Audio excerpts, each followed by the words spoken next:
Defiant to the end, huh? What you gonna do, huh? We've swept this place. You've got nothing. We have guns. No, what you have are bullets, and the hope that when your guns are empty, I'm no longer standing, because if I am, you'll all be dead before you've reloaded. That's impossible. Kill him.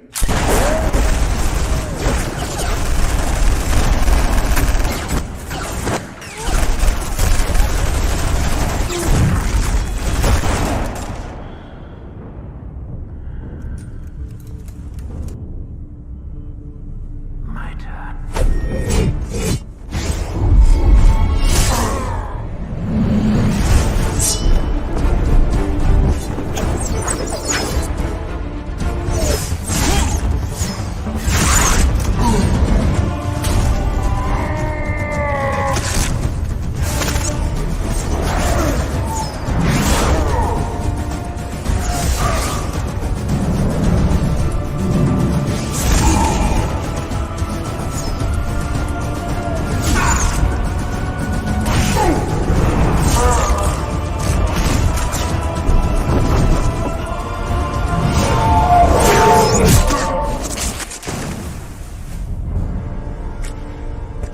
Die! Die!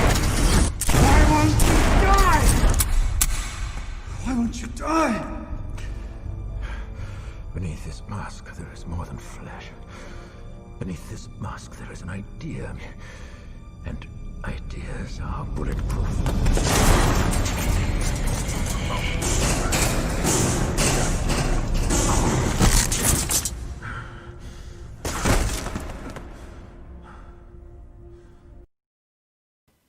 Welcome everybody, welcome, and welcome to Blue Samurai, and for the first time ever on the show, Mr. Rob Muerto. Did I say that right? Muerto? Listening. Then neither of them are here. Neither of them. No, I'm All here. right. It's his turn to Holy crap. Howdy, cowboy. Oh, yeah. Is that Groot picking his nose? That's the 6-gun gorilla right there. Oh, yeah. We're going to be talking to Brian Christgau today while we wait for others to join us. How are you all going? How are you all going today? Tonight, I should say. Today for me, tonight for you. I'm good. How are you doing, Rob? Rob is still getting set up, so we'll wait till he comes in. You know me, I send the link late, and people come in, and then they have to get set up on the fly. I just find it makes it more interesting for people. Mm-hmm. Yeah, but very busy day. How are you guys doing? Oh, busy as well. I barely made it to this. Too many things to organize, but we've already got a super chat before the show even started. I saw that. Thank you, Jim Cox. Hello. For 499 says, hello, friends. Hello, Jim Cox. Great to see you, as always. We can start doing the introductions while some people start rolling in. We've already got 22 people in the chat, 4 on the panel, but we have a full roster today, so we should just get started. Say hello to Dean. I don't know what he's confirming to be true, but that is lost to time. But hello, Dean, anyway. Skip Edwards says, hail, late night with COMICSGATE. Bancroft really outdid himself this time. Well, no, it was all you, Skip. Skip organized a lot of stuff for tonight. He organized Rob and Stefani to come on. He may organize some others. So I just want to give a big thank you to Skip for his tireless work that he does behind the scenes. The man. So there you go. Thank you, Skip. Black Rose Comics, he says, hail chat, how Koala Man. I guess that's me. I am the Koala Man. I mean, I don't feel like I feel like that's Liam's thing. He's the orange koala, but we'll just roll with it. Captain James Biggins. Great to see you here, Captain James. I don't know if we've seen Captain James before, but we're happy to have you here. Lovely beard. Lovely beard, and he's stroking it. I mean, that's a big beard to stroke. There's a lot of real estate in that beard. Hey, Mo Biggs. Always a pleasure to have you here. He says, how the chat. Justin Dutton is here. Who else? Let me scroll Vinny down. Art joined us. Lord Fanacho. Vinny Art has joined us. Wow, I can't wait to get down there. Todd's Truth. I'm just going to say hello to you in rapid fire. Replicator, X Vicious, Billy Bongo, Comics with Drew, Ted Lehman, Kino Subway, Adega Outlaw. Who else? Darren M. Great to see you. Edwin's here. Edwin Acevedo. Leandra. Chris Oak. Johnny Rando's in the house. Fantastic. Bianca's here. Great to see you here, my friend. And we are joined. Oh my goodness. I'm so excited. We have been waiting a long time to meet this man. He's going to be coming on while Rob is muted. So, you know, it may be strange at the first, but don't worry about it. Stefani, welcome. Hello. Hello, guys. Hola. Good to see you. So, for everyone who isn't aware, Stefani is in Brazil, meaning he speaks Portuguese. We have Rob on today as well. He is muted at the moment. Hopefully, he can be coming on soon. I'm back. Then I was away. Oh, he's back.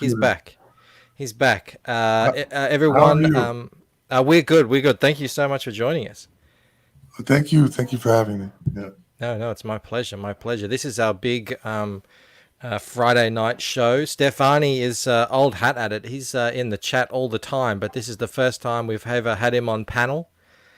So it's just great to welcome Stefani here. And what an occasion! The book itself. I hope I'm pronouncing this right, Stefani. It's Thomas Moria. Is that correct?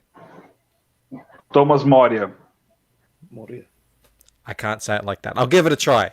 Thomas Moria Close. has just close. Yeah, close enough.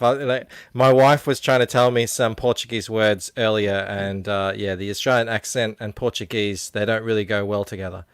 But we'll hopefully with Rob here, we'll work things out. It's just I'm so happy to finally have you on the panel, and I see the chat as well. Are very happy to see you here. Everyone loves the look of your book, and it's going to be really cool to go through it. Oh, thank you, guys. I really appreciate it. And the look of his beard is also a big hit. It is. Who am I echoing with? Does everyone else hear that? I hear an echo, yeah. I hear just now. It's me. This is why it's not a good idea to send links so late.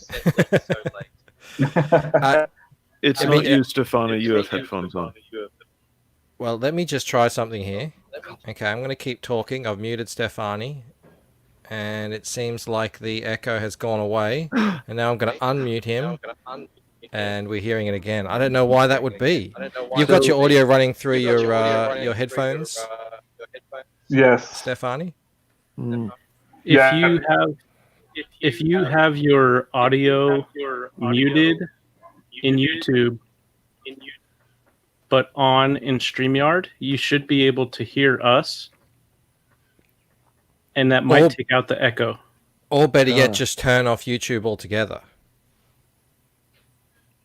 That's what Replicator says. You can just turn off YouTube altogether. Let's see how we go. Rob is using headphones, I believe. I don't think it's Rob's issue. Have you got YouTube open, Stefani? No. No? Oh, God. Why is this happening? Rob, do you have YouTube open?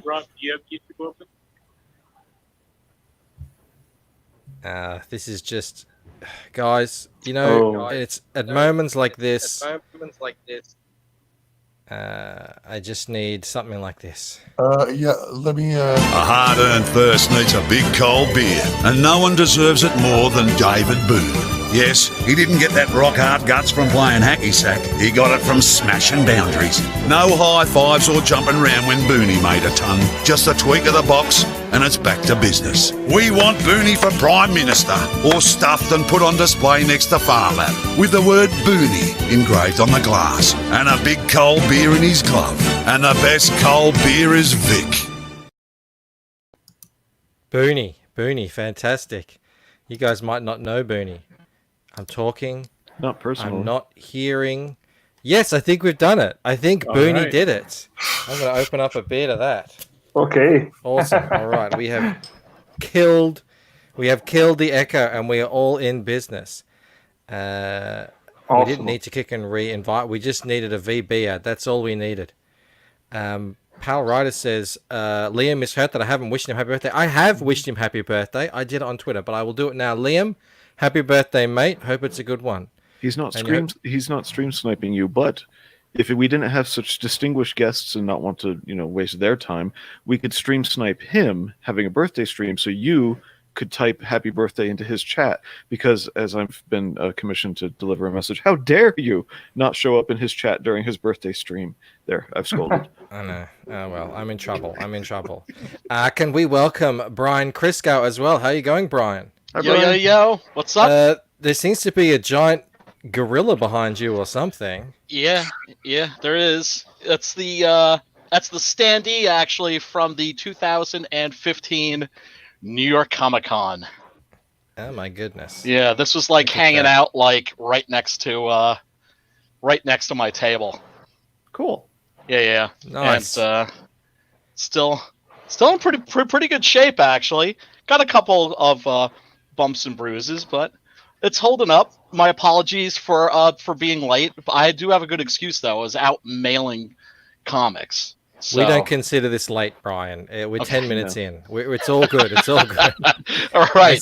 I send the link out late. That's how it works here. That's how it works. Are you drawing right now, Stefani? Is that your tablet there? Yes. That's what I like to see.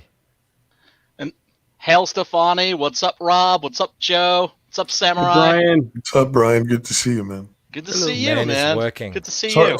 Sorry about my voice, but it's good. It adds to the zombie effect, right? Can we just? I think it sounds manly. Actually, it sounds like a little Sam Elliott-y.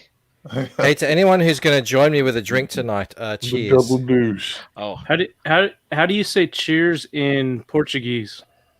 Cheers. You say Saúde. Saúde. Saúde. Soji. Yes. Yeah, did you notice the difference in accent between myself and Stefani? It's yeah, you guys are on the other opposite sides of the world. Same language, different accent. A bit like me with our American friends here. Right. Exactly. Hey, as long as we can understand each other. Look at Stefani's drink. He's got a little coffee or something there. What are you enjoying? Yes. Coffee. What time is it in Brazil? Does anyone? Midnight. Midnight. Not too bad. Yes. Thank you for staying up. And Rob, a huge thank you for getting up so obscenely early for us. No, it's okay. I'm happy to do this. It's what, 4 a.m. or something? It's right now. Yeah, it's 4:14. Yeah. Oh, brutal. Yowza. Hex Allen says, watch out for the Christgau crack. Yeah, we've had a couple of them on our show. What up, Hex? I do sometimes, make him go pick up swords, and we all look out for it. But, it's so terrible, what you see. man. You might have to wash your eyes out when you see it. Nobody needs to see that. There was a lady that was in my the depression bipolar support group that I co-run, and it's like her job was basically to like hike up my pants. I'm totally serious. Like I'd be like getting stuff out and like getting ready for the meeting and putting out chairs and she'd come up behind me and be like, all right. Hey, if you need it, you need it. Yeah, and then she moved, and well. We've got Selena Hernandez in the chat. What's up, Selena? We got an echo again. Freaky. Now Hold on. pitching Manny Mona. Yogi Berra. Do I have to? I hope I don't have to play another. I'm just going to do this and then bring him back in. Did that do anything? It only seems to happen when you're showing a chat. That's freaky. It's like everything is just stacked against Stefani. Hang on, let me just play something. Really quick because that worked last time. We'll restack it. Find something quick. It's like the devil is fighting against Thomas Moria, right? Yeah. Oh no, have I gotten rid of that? I'll just play something really quick. Ready? Looks like meat's back on the menu, boys. I am so sorry. I promise we don't all think you're like that. What the fuck? Hopefully that. No, that didn't. No, it didn't do it. Oh man. All right, hold on one sec. Ready? Bang, bang, bang, bang, bang. Stefani. Oh, it's still happening. What just happened? I just chucked everyone out. Why is that doing that? It is Stefani. He's causing it, but I mean, he's got headphones on, so I don't know why. Why are you blaming him? Because you kind of kicked us all, right? And then no, but it's when I mute you. Look, I can mute you, and nothing happens. The echo remains. But when I mute Stefani, the echo goes away. How about Stefani? I'm going to actually remove you, and then you come back in. Okay.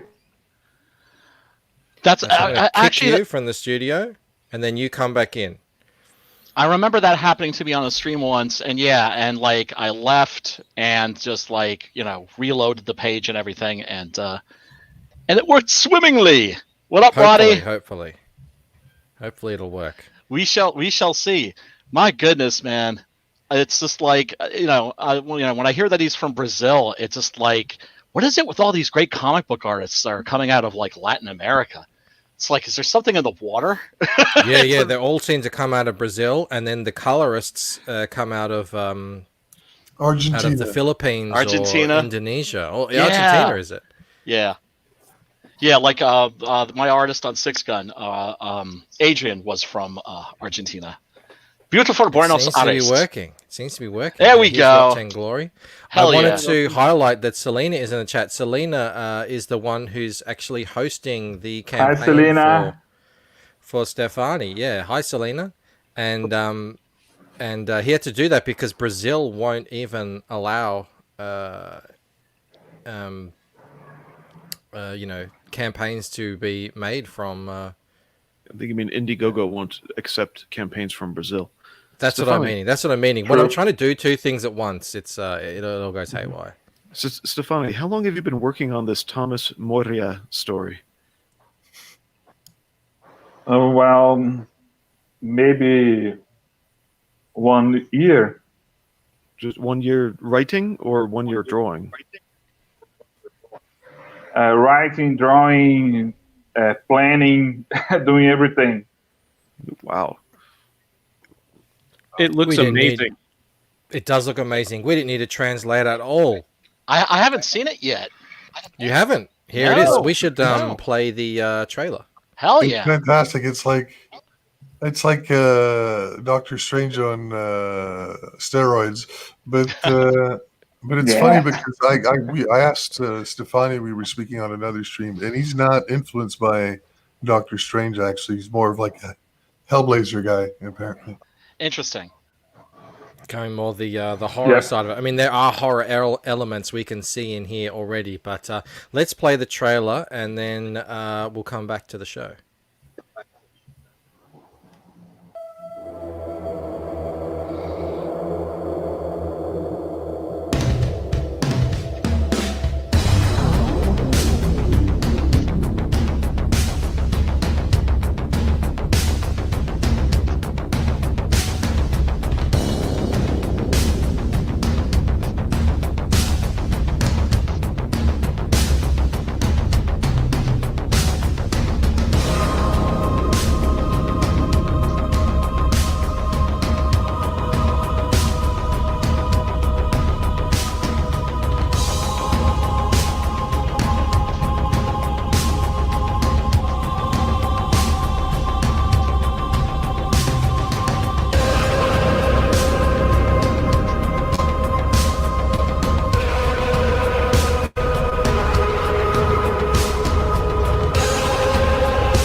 awesome.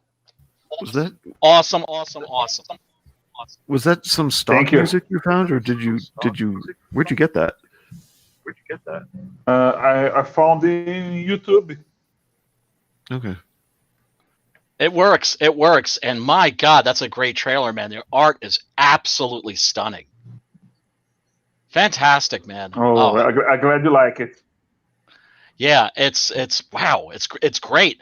Now I love black and white comics, and I love black and white comic book art, but it's also like a harder sell sometimes. Are you planning on doing a color version of this, or are you just going to do the black and white? This book is full color.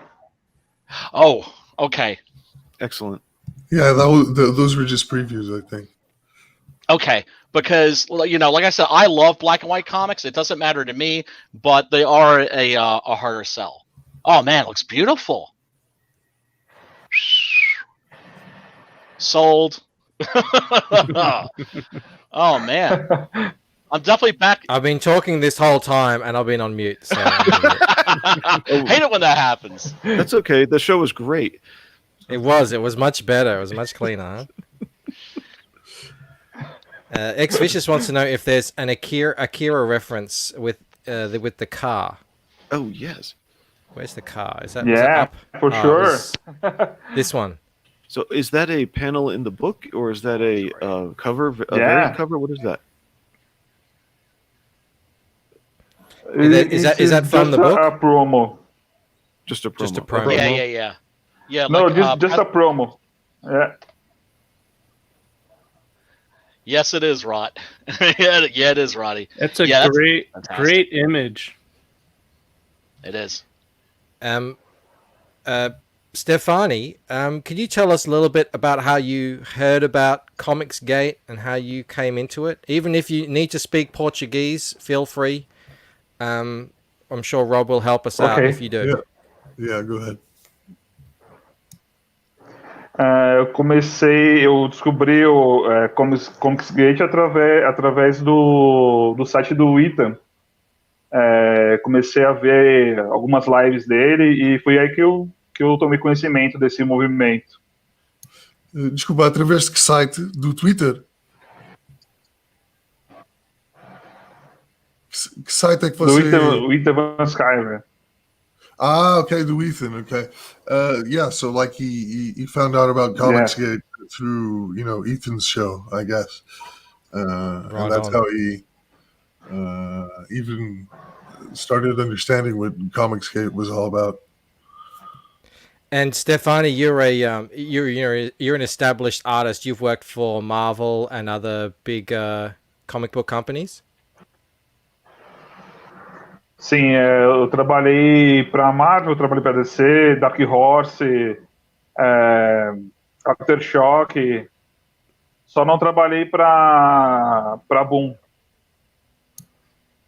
Yeah, he says he's worked for all the major publishers, Marvel, DC, Dark Horse. He just hasn't worked for Boom Studios.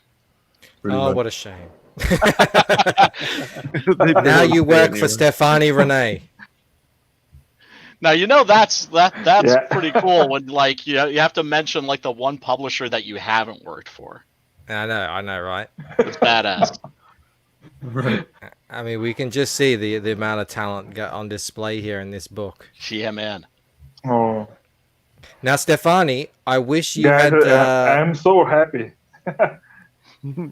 I wish you had come onto the show to do your launch. We could have done a big launch show, but I mean, it's one day later. We're kind of getting there now, and I hope that you will appear on more streams in the future. Seriously, start doing the rounds.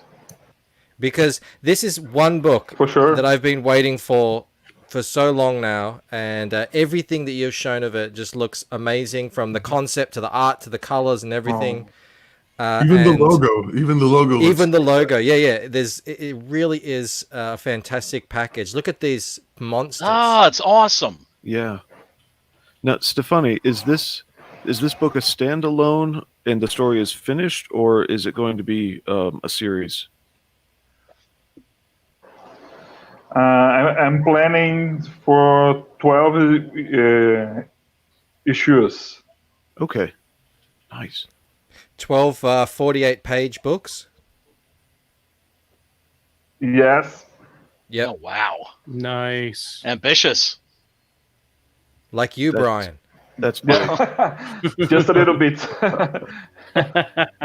Very cool. Very cool. Yeah. Oh man. But I mean, this is like typical of a COMICSGATE book in that it's an indie, but it don't look like an indie.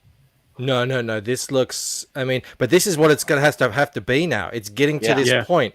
We've been talking a lot backstage, behind the scenes about how it really is getting harder and harder to kind of crack into those 10,000, 20,000 kind of numbers, and it's because there's just so much competition. You've got Ethan out there, kind of knocking it out of the park all the time, and whoa, hold on one sec.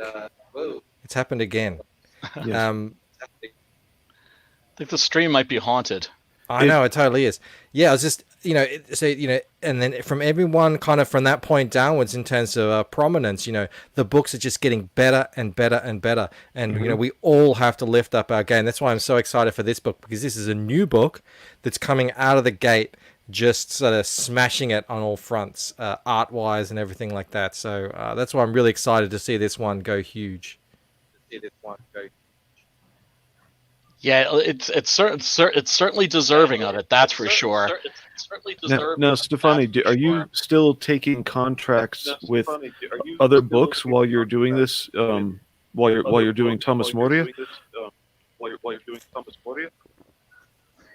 Eu estou trabalhando para uma editora europeia no momento. You're working for. Sorry, you cut off. What publisher?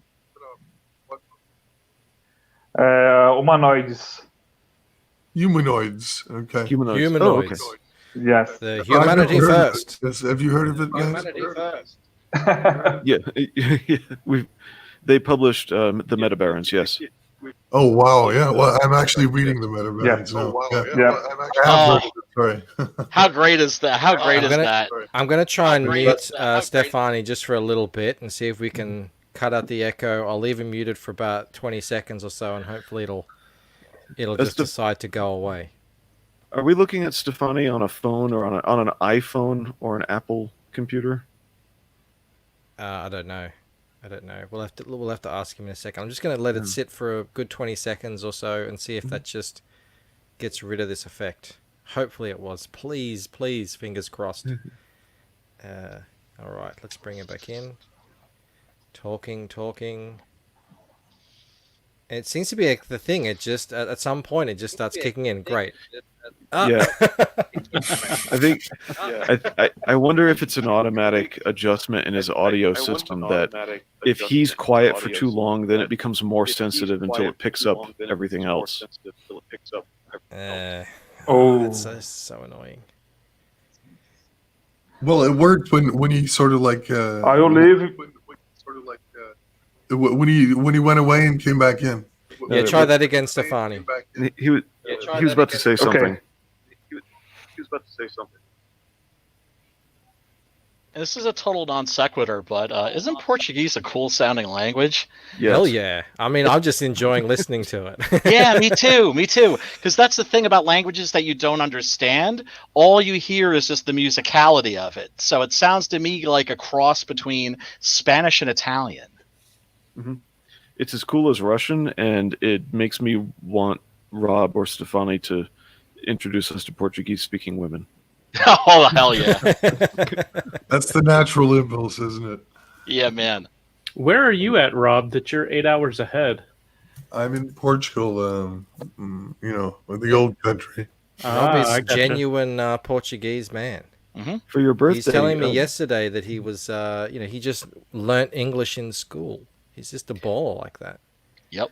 For your birthday, Joe, I'm going to get you a globe with the little time zone lines on them. Thank you, sir. Well, I mean, look, man, that's the beauty of this scene, man. We're international. I know. I'm sorry, Joe. I'm not as good at giving you a hard time as I am of Michael. Oh, that's okay. Hey man, reach out and Sinatra- fuck with someone. I always say. Sinatra wants to know if you're using a Chrome browser. Maybe that will help. I don't know. I don't know how these things go. Hey, Drew just sent me a What's up, super Drew? chat. He says, "Yay for super chats! Back all these books." Yeah, absolutely. At the moment, we're talking about this brand new one, Thomas Muerta. That I slaughtered that. I'm not going to say it. I'm just going to say TM Wizard for Hire. Stefani, can you tell us a little bit about the book or the character or anything? Again, feel free to break into Portuguese because I think we all enjoy listening to it. Ok. O Thomas Moria, ele é um mago, né? Mas a história que eu mais quero contar é sobre como um ser humano, né? Como uma pessoa pode quebrar seus padrões, quebrar seus conceitos,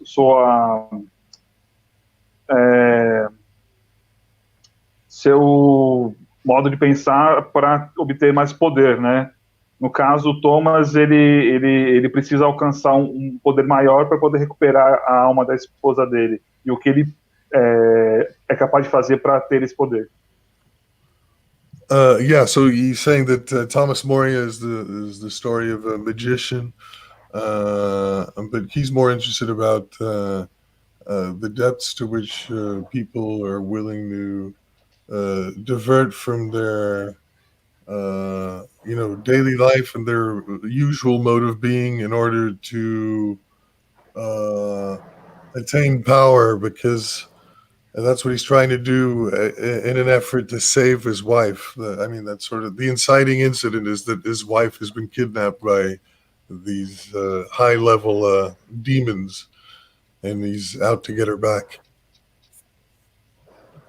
Nice. Was the character based on yourself, Stefani? Is that you in there in the book with that luscious beard? No.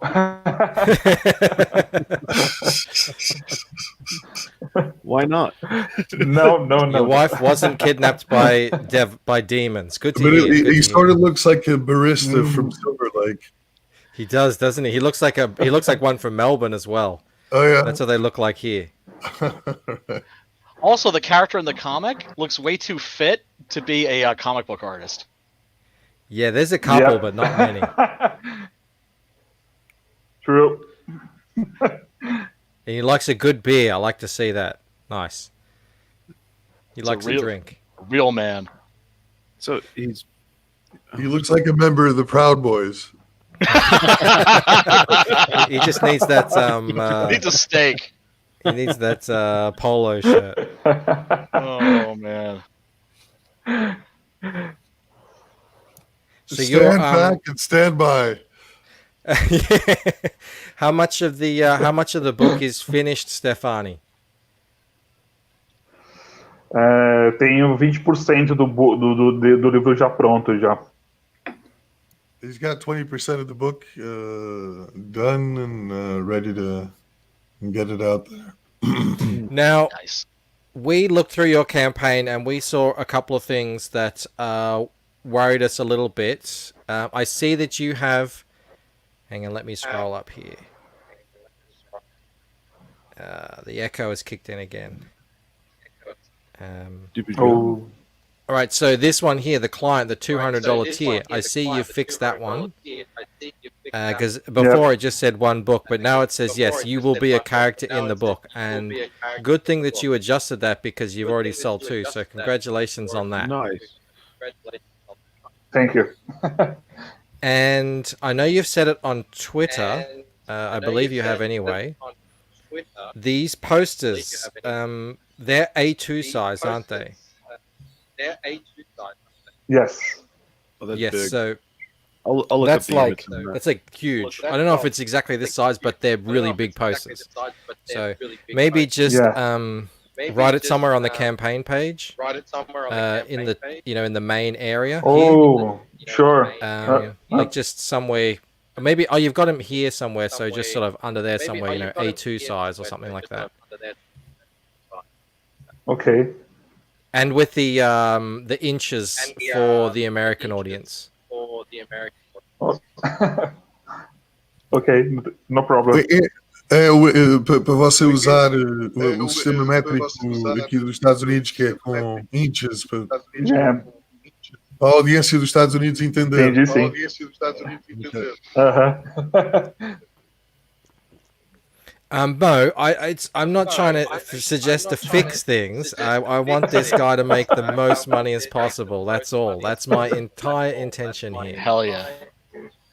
Because this is a book that I see can go really well and be a huge boon, not only for Stefani himself, but for all of us. That to see, here's a guy come in with just fantastic art. The good thing about Stefani is we've seen him in all the chats everywhere. You go onto any chat, any channel, he'll be in the chat saying hello, and that's what you need to do. By the way, to the audience, these A2 sizes are, let's see, width. The short side is 16.5 inches, and the long end is 23.4. So just shy of a little shy of 24. Yeah, There you they're go. huge. I know this echo is so annoying, but I don't know what to do about it other than just Stefani coming back in and out all the time. I think we're just gonna have to learn to live with it. For the trouble of shipping these, and I know people are going to hate me for this, gently rolling the comic parallel to the folded edge to put in with the posters if the tube's big enough, and that way they can go together. Well, that's the thing. I think it was Rob mentioned earlier to us in private that with the shipping price, because it's in US dollars, it goes a long way in Brazilian. I don't know what is Brazilian actually. Brazilian Stefani. currency is called reais. There's no way I'm going to say that. I know. That's way intimidating. The reais. And $1, it's and the conversion is easy. $1 is 2.6 trillion.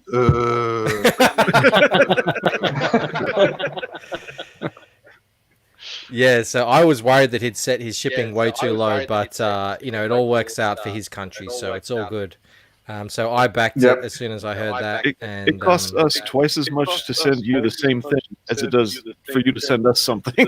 Well, that's the big problem, isn't it? That's like one of the things that, we as a collective, as an artist collective, that's how I see CG, that we're going to find a way around, like Simon Simpoitier, he made an arrangement with somebody where he could get his books from Canada to the United States at a more reasonable, cheaper rate.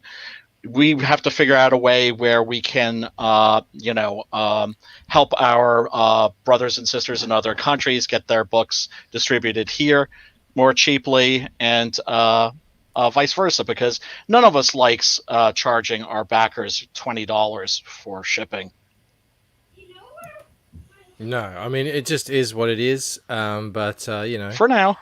For now, things are in the in the move. That's why we need these things to to go really well. Where's the link? The link is in the description, Rob, and also hopefully some people have been posting it. I'm looking. Wait, the link is in the description. Holy cow! It's like you did show prep this time. I always put the link in the description. Always, every single time. Yeah. There you go. VIP has got your back. There it is. Hell yeah. Let's give a refresh on this, if I can find it again. Now I've lost it. I start clicking into tabs and we end up losing things. All right. I'm going to unmute Stefani for the reaction. There you go. A couple more backers. Why have I got it in British pounds? What the hell? Who did I have on here? Because you're pretending to be a gentleman? So you're over 78 backers. You're over 50%. Have I frozen or is that Stefani? He's muted. I'm good. I'll unmute him. Stefani, there you go, mate. Closing in on 80 backers. How do you feel? Wow, it's it's so I'm so happy. And this is just the beginning, brother. This is just the beginning. Wow. Yeah, at this pace, it looks like you'll be funded in a couple of days, hopefully, which will be fantastic. What's the goal? What's the goal? 6,500 US. I'm Okay. sorry, Stefani. I am gonna have to mute you. It's just unless you want to like come back out and then come back in again. It's up to you. Every time I have a question for him, you do this. Well, no, I can unmute him. I can unmute him if you have a question. You ask the question, and then I'll unmute him. Thank you. Stefani, so you've told us what happens. His wife gets dragged to hell by a demon, and he is going to retrieve her. How did he gain his magical skills? Is this something he's born with, or he learned, or both? How did that work? Entendeu? No universo do sim, no universo do Thomas, ele nasce com esse dom, mas ele não vamos supor, não treina os poderes aqui. Ele vai para um universo paralelo para treinar até ficar bom o suficiente. E quando ele está bom o suficiente, ele volta para o nosso universo. Okay, so like in the universe of Thomas Moria, he's sort of just born with these gifts, but in order to hone them and become better at using these powers, he enters a parallel universe to do so. And make of that what you will. I have a lot of questions after that. Yeah, that's a pretty cool idea. Well, it sounds ask your like question. it. Rock and roll. You have a question, Rob? Do I have a question? Yeah, I have a question. Can I ask him a question? Yeah, of course, of course. Yeah. Stefani. E como é que descreve este universo paralelo? Qual é a diferença? É o inferno para onde ele vai? Não, na verdade seria a dimensão de onde nasce toda a magia, né? E cada ser humano que nasce com esse potencial, ele é convidado para ir, para passar um tempo lá para treinar aumentar seus poderes, né? E aprender a controlar. E é o universo de onde vem toda essa magia, é onde ele vai treinar. Okay, so I asked him if so. What is this parallel universe? It's not hell. It's not hell. And he told me no, it's not hell. It's just a parallel. It's like a pocket dimension where every human that's born with these magical gifts is invited to go there and train. And now I want to know invited by whom. But this is the weirdest. This is the weirdest thing to do, to swap between muting and unmuting. But we've been joined by Rob Arnold of the Replicator. What's up, Rob? Long time no see. Hey, buddy. How you doing? Hey, guys. We were on Mail and Stream together before. I've got a challenge for Stefani. Just give me one word I like, and I'll back your book. Just one word. That's it. What's the one word? What are you talking about? Just give me a word. Any word in the English language that I like, and I'll back your book. All right. Beer. Stefani. Beer. Try again. Oh. Beer.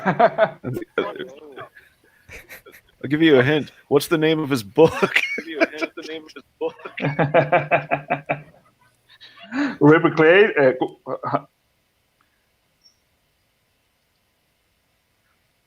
Did we lose him? Hello. Hello? Yeah, you're back. We can hear you, brother. Say it again. We can hear you, brother. Oh. Hello. So what's his book again? Can you say it? Replicator. Oh, that'll do. You could have gone with boobs. Boobs would have been acceptable. I was thinking Punani. Well, that went well. I'm going to go back to the book now. Hell yeah. Rob. Hell yeah. Oh my Oh, God. and my brother Simon Simfoite in the chat. What's up, Simon? Take your shirt off. Where's Sim? I haven't seen Hey, him. by the way, I just wanted to say I just backed Thomas Moria, so I'm the 79th backer, I think. I'm give it a definitely backing refresh. it once I get my next disbursement and am There no it is. longer a broke ass bitch. That's always my excuse. Yeah, I was always going to back this. No question. The first thing I want to know is I wanted to make sure he was fine with the shipping. So once I found out that that's all good, I backed it straight away. This is one thing I can't wait for this book. So just fantastic stuff, Stefani, and we hope that you and Replicator's backed as well. Oh my goodness. He's a man of his word. Heck yeah. Let me refresh it so we can have a look. Proven. There we go. And he's giving you the thumbs up.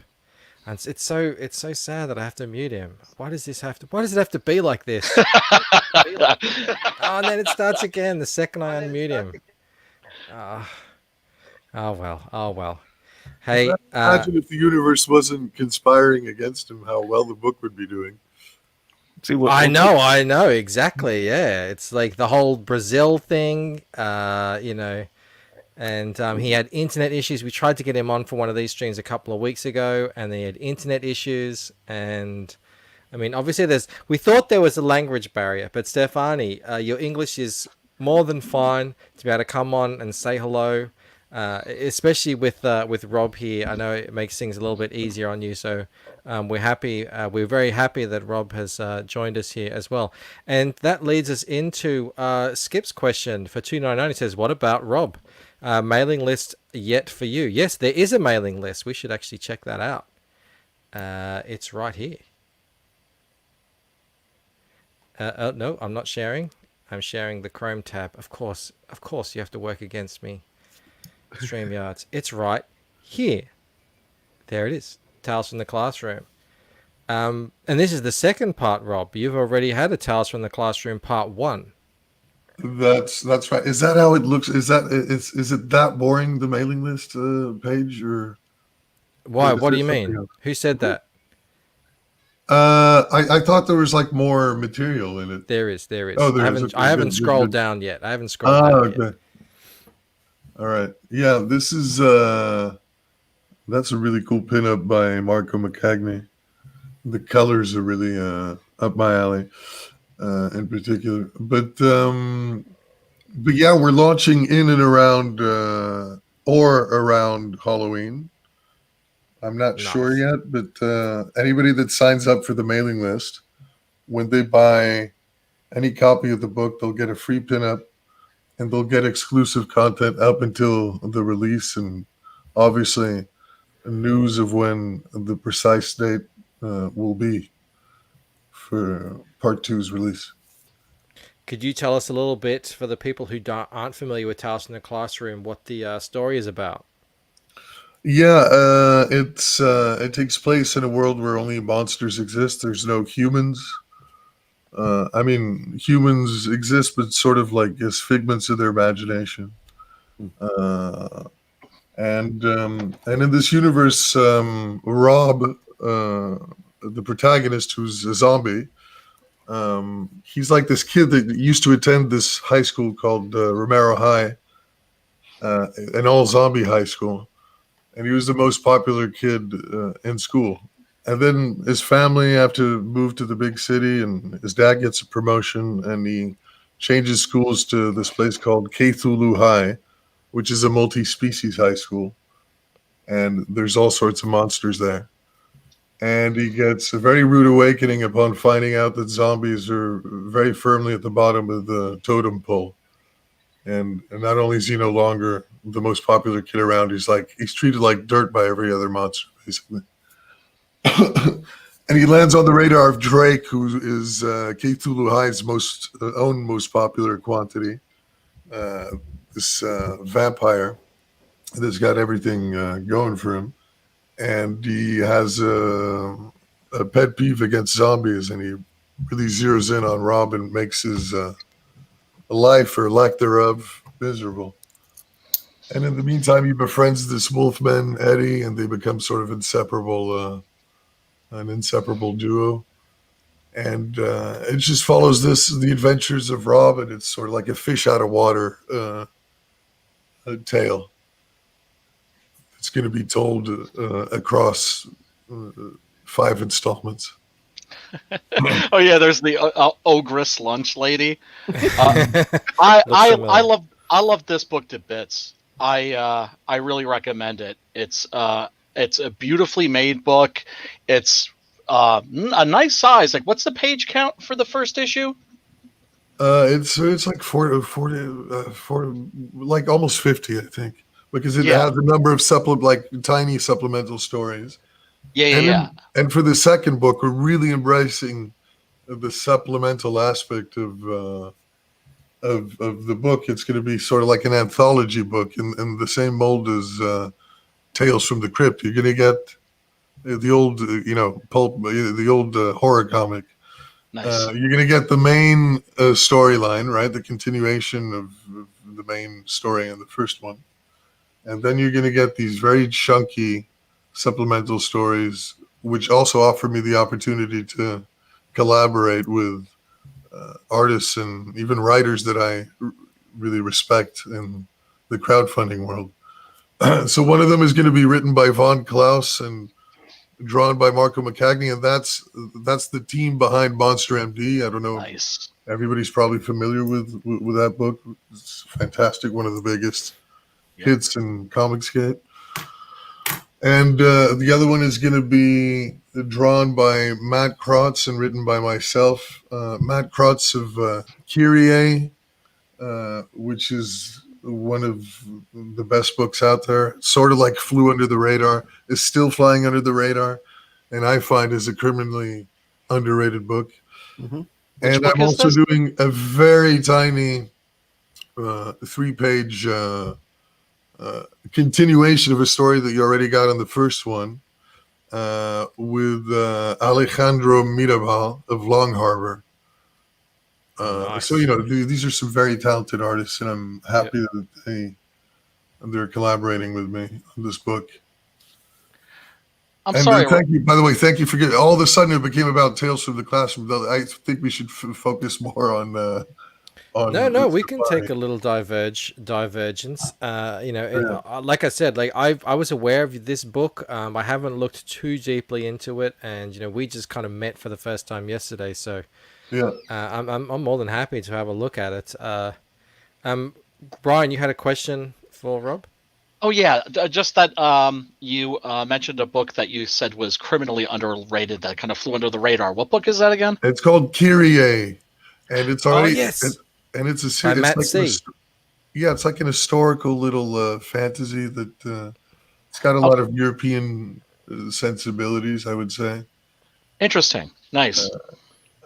Even though the artist is fully American, and I'll shoot it over to you. All the details soon. Awesome. I'm sure you'll like it. Yeah, he's on his second book now, isn't he?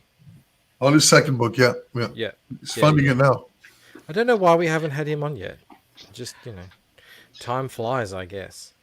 I'm gonna see if I can find my copy of this. I'm more than happy to show off this great looking campaign. So is the in addition to the all the supplemental stuff, is the same team from this book going over to the volume 2? Exact same team, same inker, same penciler, same letterer, same writer, obviously. And the only thing is we're gonna change colorists. I'm gonna work with my dream colorist actually, which is Tanya Wicker. And so unfortunately we couldn't get Matthias Laborde, who was the colorist for the first book, back. And I say unfortunately because I like continuity. I like a certain aesthetic continuity. Yeah, all of us do. But I'm very happy that Tanya is working on the book. What have you got there, Mr. Brian? I can't find the comic, but I found some of the supplemental pieces. These nice little pinups. Shiny. Oh, very cool. Very shiny. Very shiny. Let me see if I can make those a little less shiny. Suitable for framing.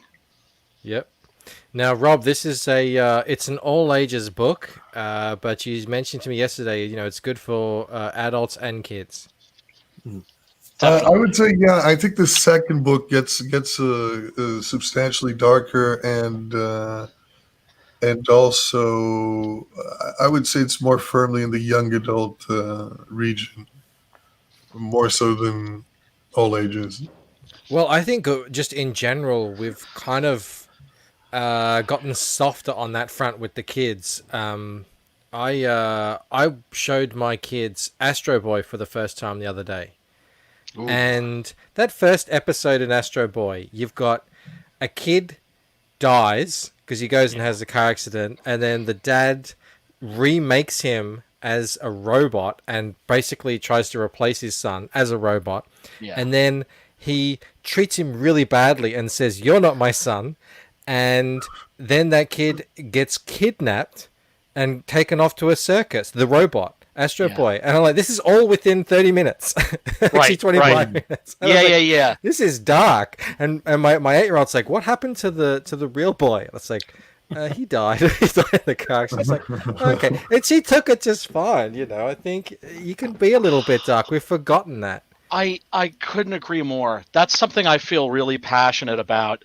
Not that I've done any like all ages stuff, but if I do, you know, the Japanese and the Germans have like the right idea when it comes to fairy tales and stories for children. They understand that children like their stories to be a little bit dark. Like if you watch some of like, I'm just thinking of just off the top of my head, the Gamera movies. Once they started making those specifically for children, because it started as a Godzilla knockoff, and then they started making all the kaiju movies more for kids, because those were the only people that still liked kaiju in a certain point in the 60s. And those are really dark. You know, you've got these alien women that abduct these little boys, and they're planning on eating them. And Gamera himself gets toe up. I mean, you know, gets serious wounds. You see his blood squirting and everything. But they understand that kids can handle this stuff, and that they do like their a little dark stuff with their stories. Yeah, I agree. That's the stuff that fascinated me as a kid. Me too. Yep. And as well, you know, they talk about now with the mainstream comics that, you know, they're trying to reach young kids, when I would say like 11, 12-year-old kids or something like that, by having younger stories. But I was like, well, I was 12, I was 11 when I got into comics, and Peter Parker was married and, you know, getting on with his wife every night. He was a man, and, you know, I loved it. I really hate how they think they have to cater things to where you are and give you nothing to reach up to. Yeah. Oh, all right. Well, stream's over. So. Anyway, no, they think they have to give kids nothing to reach up to, no model for adulthood, no looking towards the future. Like when I was a kid, I looked forward to being married and having a wife, instead of, you know, catering to me with some imaginary weird world that has everybody single forever and no personal growth, where everybody talks like little babies. It's just ridiculous. So I recently discovered John Solo's channel on YouTube. No relation to COMICSGATE, but he found a little bit of success a couple years ago going over the pre-Grimm's fairy tales origins of other fairy tales, and it was great how, because I remember some of those darker fairy tales, getting to what you said, Brian. When I was younger, I couldn't put it into words, I couldn't articulate it, but I was recognizing that those were children and other people in these darker tales, they were models for how not to behave. And that gave me something to learn from, learning from others' mistakes, because I wasn't raised as a narcissist. I could look at other people and say, oh, how does that, well, you don't even consciously ask, how does that apply to me? It's just not me on the screen, but I can still learn from whoever morally. And then what was the last bit of that was, even on the good side of these fairy tales, there's something aspirational, like the huntsman or the woodsman was always there to save the day. I better learn how to wield an axe, that kind of thing. Yeah. Next. Don't stray off the path. Yeah, that entire story is basically warning girls, like, watch out for rapists. Yeah, they were Seriously. dark. They were dark. Seriously. No, I know they were dark. Just before you go on, guys, let me thank Drew. Drew. For the $1.99, he says, support super chats. I agree with that sentiment. Here's some chewing gum money. I always do need some more chewing gum. So we got more. Sorry. Everybody Replicator check- says, "Why would we give Michael money?" And he asked that for $2. Thank you, Rob. I can't answer that question. And everybody check out Drew's book, Captain Love. Absolutely, and let us welcome. Remember Camel Moon. Now, what's going on, Camel Moon? I don't know. Do people remember me? I know you forgot about me. He feels forgotten. Look, if anyone isn't aware, the last time Camel Moon was on this channel, we were going to do a closeout stream, and then right at the end, I get a phone call from my boss saying, "Where the hell are you? You're supposed to have a meeting right now," and that I'd totally forgotten about. I had to bail on him midstream. Left him with Joe and Blue. I mean, very capable hands. Until he just ditched us. He ditched them and went to the chat of Ethan's show. I did. Hell no! I left the live stream to go into a chat. Oh, that's ruthless, baby. Fast forward like a month. I do a show yesterday highlighting a bunch of YouTube channels, and there's not just one that I missed out. There's quite a few that I missed, but it was only an hour-long show. But I get a little message yesterday on the video saying, hello, remember me? Hello. So shameless, man. More, please. Can I just satiate this man's ego for a while? Just briefly, actually. I just want to be part of the club. Camel Moon, YouTube channel. Hail Salad, all that good stuff. All the cartoons that we all come to love. And all the way back to the Ethan Van Space Ghost stuff. But I see here, nothing new for the last month. Like, what have you done lately? Exactly. I know you used to be good to me, but what have you done lately? I made a bunch of money, and I was like, well, I guess I'm good, right? So yeah, that's why. This is where we have a meme starting here. Brian, we have a meme starting here. People call him Grifter Moon on this channel now. Because he came in, made his money, and then he left. See ya! Bye! Yeah. Peace out! I'm working, believe it or not. I got 7 pages done, Mr. Bancroft. Where there's no pages in your comic, so. He's got 7 done. All right, well, that's a start. How many total are you doing? 8.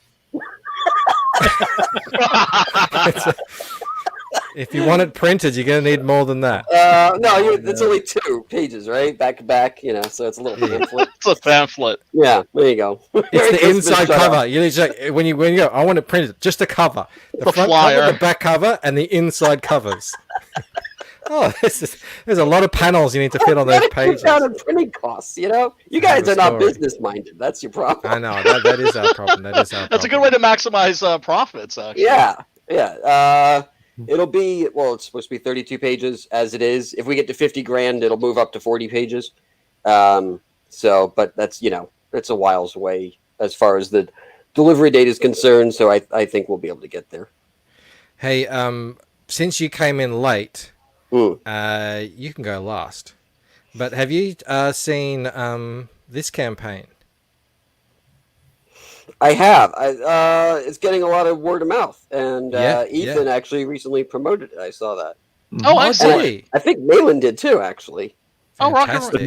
But now, Camel, it's your turn to say nice things about it as the beginning of your penance. I heard it's not the worst comic, and nicer. Nicer. Oh, okay. This fucking guy.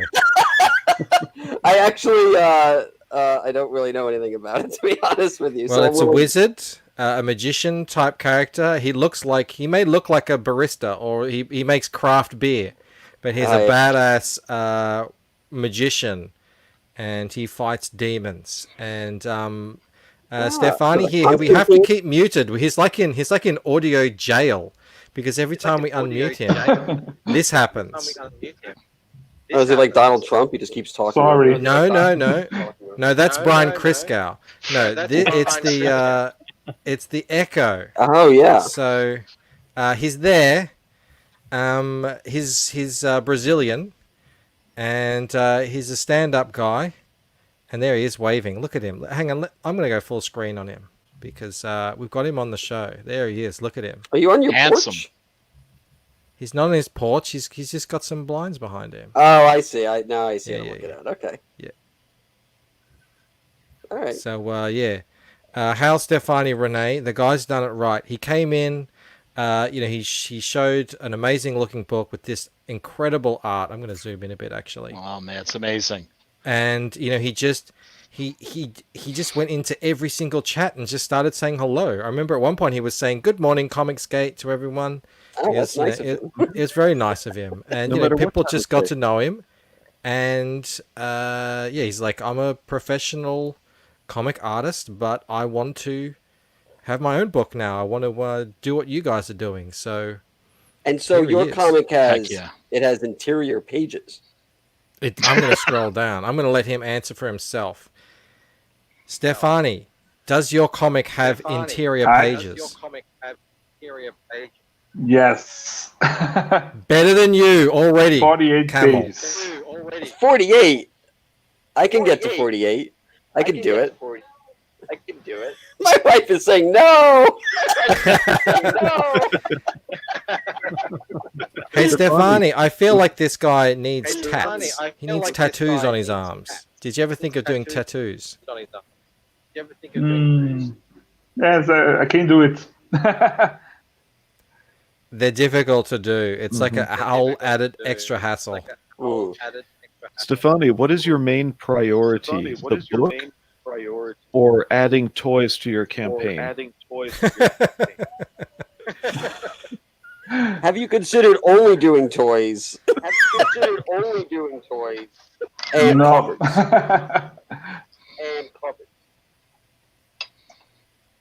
Is this? I have a question. Can I ask him something? Yeah, go for it. What is this? Is this sort of like a Batmobile for Thomas Moira, or is it just a cool ass looking vintage car? Esse carro, na verdade, o nome dele é Nix. Ele é um presente de um dos seres que treinou o Thomas. Ele é meio que um carro meio que consciente. Ah, é? Mas e tem habilidades especiais? Tem poderes? Ele tem um poder de camuflagem, né? Porque Nix é a deusa da noite, né? Então ele camufla o Thomas quando ele tá dentro do carro. Oh, that's great. I love it. So, the car has a name, and it's called Nyx, which is apparently, I just learned this, the goddess of the night. And Nyx was a gift from one of these entities that live on this pocket dimension where magicians hone their magic. It was a gift for Thomas from one of these entities, and I asked him, so does the car have any special abilities? He says yes. Well, it's sentient, and also it has like an invisibility cloak. It cloaks Thomas whenever he's inside the car. That's hot. And hides him. Very nice, very nice. Ooh. Well done, Stefani. Let's scroll back up because this is your. I mean, I think it's still part of his first day, so he should be getting in back as still thick and fast. Hopefully, oh, still on 80. All right, guys. Anyone who hasn't picked it up, check out Wizard for Hire, Thomas Muerta. But I have had to put him back into audio prison, unfortunately, for the echo. Well, we need people to keep backing it so that he doesn't, disappear and go over to Ethan's chat. I don't know why that's funny. You guys just make fun of me. Yes, we are. It's so easy to. It's so easy to. I'm just a nice, happy moon, and I just get trounced on. I think the general prevailing attitude here is reach out and fuck with someone. Oh, okay. But why me? Like, even in the name I know. of the YouTube. I'm last. Why am I last? They're turning you into like the new Critias or Nasser or somebody like that. You got Stefani and Rob and Brian and then Camel, you know? Oh, man. Well, It I'm doesn't sending seem you right. because of the abandonment issues you've created. I'm sending you my therapist bill. Yeah.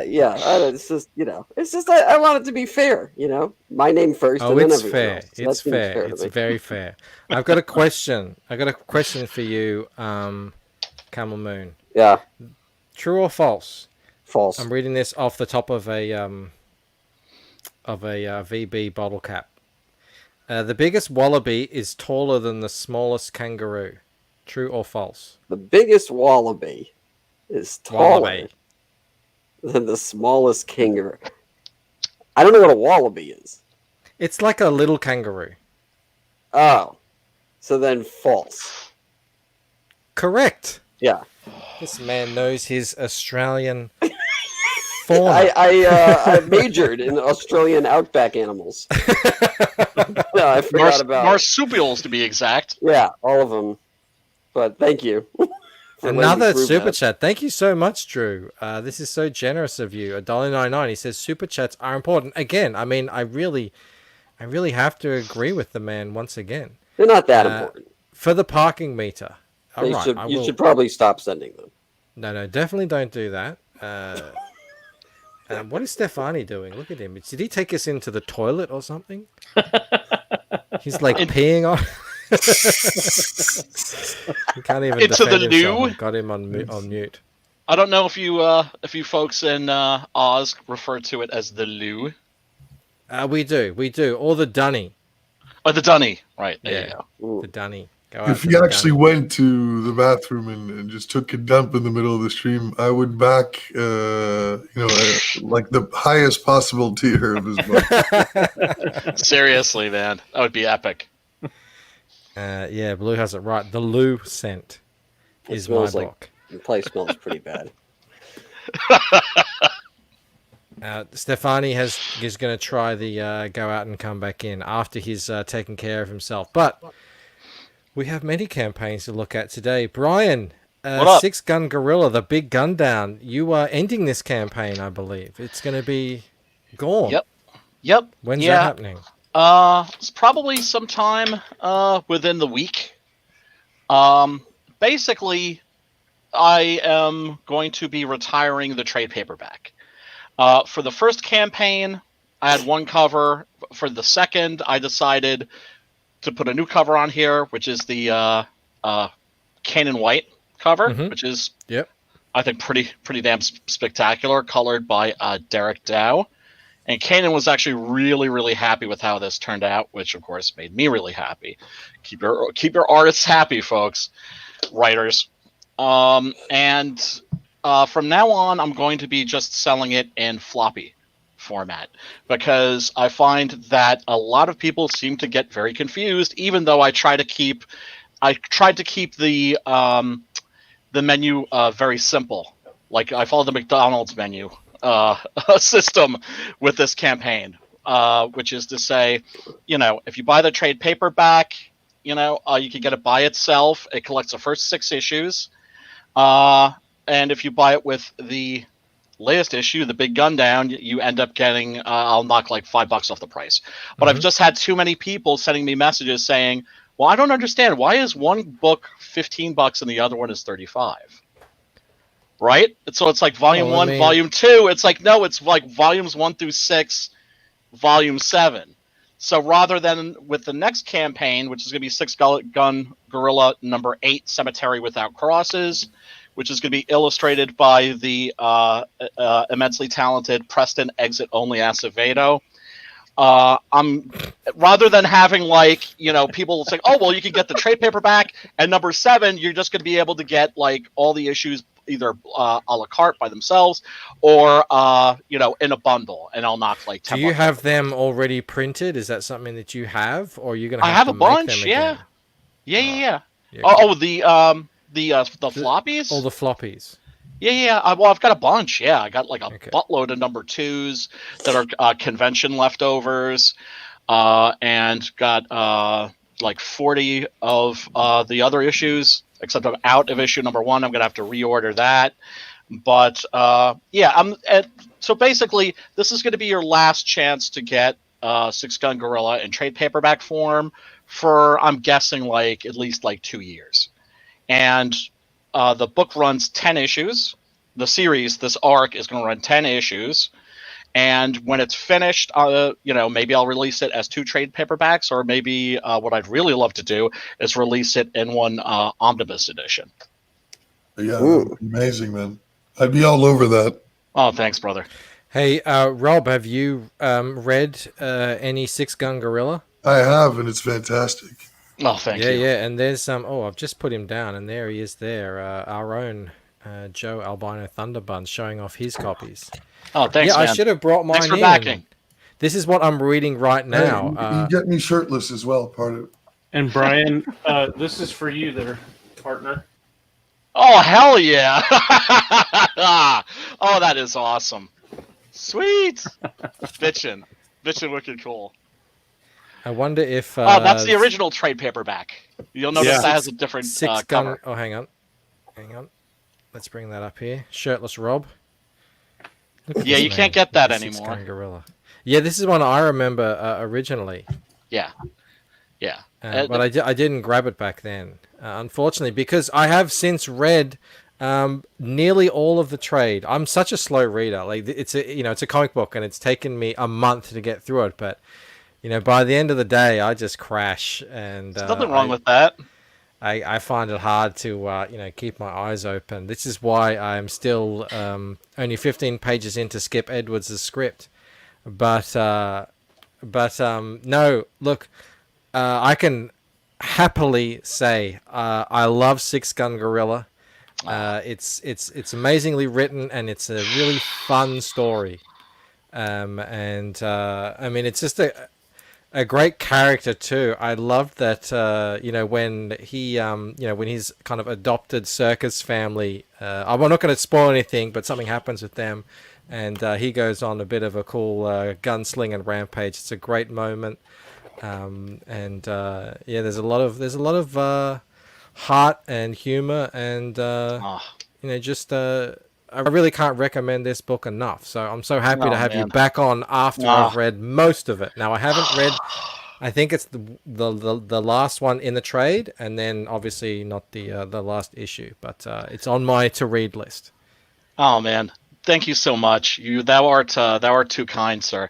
I can't seriously. I like it. It gets me emotional because I keep hearing this, right? And I don't say that to boast, but I keep hearing people love this book. And I knew that like some people would really get off on it, and other people might not get it, but I didn't think that they would connect with it the way that they have, and that it's like everybody. Do you know what I'm saying? It's just like, and once again, it's just like, oh my God, it's like you pour your heart and soul into something and you put it out there, and it's like you let it leave the nest and it goes out into the world, and it either succeeds or it fails, and this has gone out into the world, and it's just been embraced.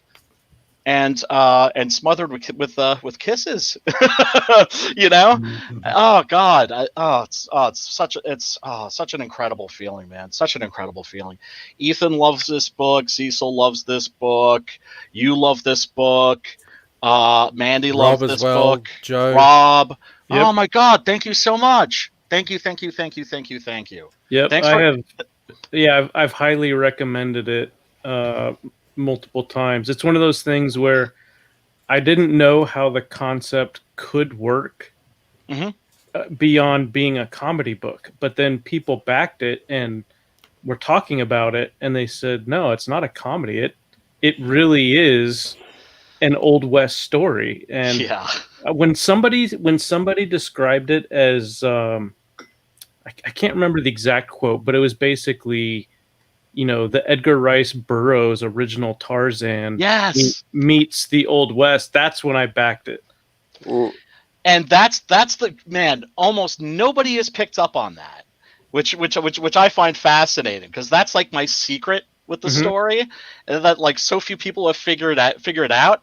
It's Tarzan in reverse. Yeah, I definitely picked up on that. Yeah, very well done, awesome. Brian. Thank you, sir. Tarzan in reverse. That's a great little elevator pitch too. Yeah, I mean, my usual one is a very big ape with very big guns blowing very big holes and very bad people. I like to think that works That is a good one too. That's good. But like the other thing I keep hearing about this that like blows my mind is, and like Cecil said this, Ethan said this, Mandy, they all like the exact same words. It's not what you think it is. Mm-hmm.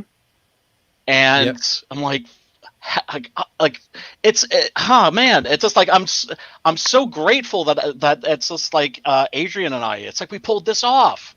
Because it was important to me that the story be told straight, because I think this sort of a thing, when you tell the story straight, when you play it straight, it's much more fun than if you're so many comics these days, they're always winking at you, right? Yep. And letting you know, like, hey, we're in on the joke, right? Like, oh, this isn't meant to be taken seriously, you know, or like, you know, like the Grindhouse movies where it's like, well, it's crap, but it's supposed to be crap, you know. I grew up watching Westerns. There's a picture of me and my Twitter profile. I must have been like 5-6 years old with a cowboy hat and 6 guns at my hips. And when I became a teenager, then I discovered the Italian Westerns, and then I really fell in love. You know, the Sergio Leone movies, Sergio Corbucci movies, Sergio Salima. Basically, if you want to like investigate the Italian Western subgenre, just pick any movie that's directed by a guy named Sergio.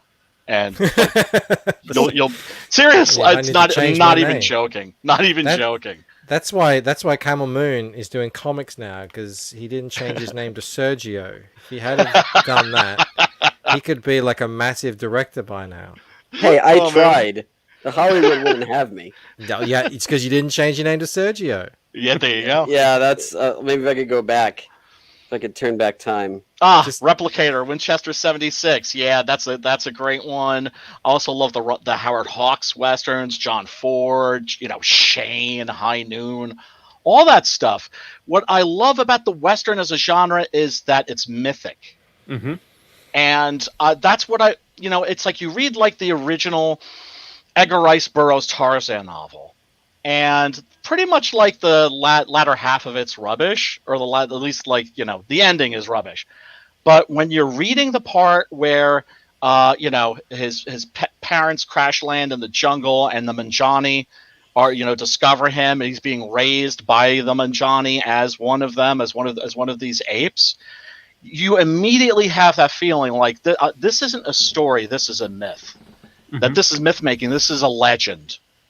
And I wanted to approach this story with that same kind of sincerity. And you don't know if that's going to pay off, you know? It's like, because part of me was thinking, you know what? I should just Garth Ennis this thing. I should just have him, you know, ripping people's arms off and sticking them up their asses. And that's, you know, and then I just thought, it's just like, well, what do you want to read? And I thought, you know, well, wait a second. Why am I going to imitate Garth Ennis? Why am I going to do Garth Ennis when I'm the only person that can do me? And if I succeed, clip that. Awesome. If I fucking fall on my face, at least I did it on my own merits or lack thereof. Do you know what I'm saying? Yep. Absolutely. Hey, before we continue on, let me get to these super chats that we're just getting like a back and forth here now between Replicator and Drew. He says, damn it, Drew. Also, Replicator is good for $2. Thank you, Rob. And then back to him. Sorry, Rob, I disagree. Replicator is great.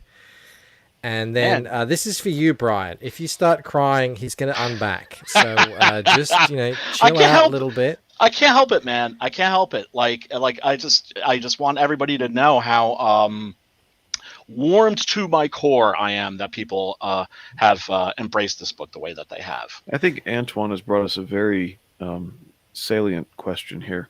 With what everybody has said, I thought Six Gun Gorilla was going to be good, and I haven't read it yet. and now you're telling me it's not. That's logic.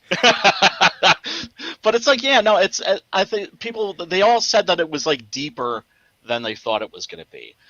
Like a big influence on me was when I was a little kid and I saw in the, you know how you have those formative moments, and they happen, of course, with comic books, they happen with movies, and it all kind of mixes together.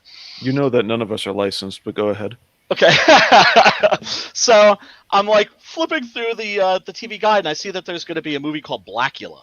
And I had read about it in my copies of Famous Monsters of Filmland and was like, oh, this is like, because I knew what a blaxploitation movie was at that point, but I was like, oh, so this is going to be like a joke. It's like Dracula, but with a black guy. It's going to be silly, right? And Really, you deduced all that from the title. well, it's like Blackula. Yeah, this is right. This is going to be goofy. And here's the thing. That movie does have quite a bit of humor in it, but it's played straight as a horror movie. And the actor who plays Prince Mamawaldi, the Blackula of the title, plays that role with like balls out sincerity and dignity. Yep. And authority. And that blew my mind because I was like, I was not expecting this. And so my thing as a writer, and this isn't a course I set out on deliberately, because if I had my druthers, I'd be writing nothing but horror. But it seems like my talent is kind of creating hybrids, and also taking a really silly premise and telling a serious story with it. And it seems to have worked. Mm-hmm. Oh, and Blackula is a great movie, but I personally think Blackula Scream, the sequel, is superior. Yeah, but get your copies now because it doesn't look like they're going to be in circulation for too long. Yeah, I mean, you'll still be. I want to make it clear, like here's the thing: I'm not a comic book collector. I'm a comic book reader, right? So people had to explain to me what it was that the Brightwisers did wrong, right? Yep. Whether it's just like. They were COMICSGATE people. They're very often not just buying to read like I am. A lot of people are buying to collect because, let's face it, COMICSGATE books are special. With all of them, whether they work, whether they don't, you're guaranteed to get something that's from the heart. You're guaranteed to get something that's sincere because we're making the comics that we want to read. As opposed to, obviously the mainstream let us know that they didn't want us. And so now, thanks to the technology and everything, and thanks to you backers out there, I love you to bits, we're able to actually make quality books in a time where they're not coming out of America, that's for sure. Yeah, no, absolutely. I mean, there's some really good talent. He's still left in the mainstream, but yes. They seem to have just, on the whole, kind of abandoned the whole passion for storytelling side of it. And I don't know if you heard, Brian, but Shane Davis is talking about an email he received the other day where someone bigwig up in DC Comics said that they didn't even consider the people making comic books as creators. They see them as research and development for the extra, there it is. Things for the movies and the TV. And the Funko Pop bobbleheads, of course. Exactly. Of course. You know what? It's one of those things. It's like what Edward Snowden, right? It's just like, it's like, guess what? We have proof. The government's like spying on you, everybody. We were, what was the reaction here in America? It was like, of course they were. Yeah, no, that's my reaction exactly. To hear somebody actually articulate it that way, that's significant. I mean, my God, they're getting their writers off of Twitter. They're getting their artists off of Tumblr. Daniel Kibblesmith, Kibbles and Bits. Kibbles and Bits. Right? I mean, do you know what he did before he was hired to write the new Warriors? I did know. Hang on, let me see if my memory is still around. Wait, wasn't he writing Colbert or something? No. Tell us. he wrote a children's book about a gay Santa Claus. Oh yeah, well, I mean, that makes sense. Now look, I'm not against somebody. Can I still get that? I love my outlook. I love my LGBT peeps to the core, right? But look, man, would you think like, oh, the guy who wrote this gay Santa Claus book for kids, New Warriors, get him on that now, or it's like we're doing a new Warriors reboot, relaunch. Okay, let's get the guy who wrote the gay Santa Claus book. Who was scared? Who was scared and felt threatened by the New Warriors when he looked at it in the past? Yes, yeah. And you know what? He looked at the cover, and he was scared by Night Thrasher because he had like a blade popping out or something like that, and so that frightened him. But also, he looked at the characters, and they looked too cool. Yeah. They looked too cool for him, so that wasn't for him. What little boy goes up to a comic book rack, a spinner rack, and looks at a character and thinks, oh man, that looks cool. He looks cool. Yeah, I'm not going to read that.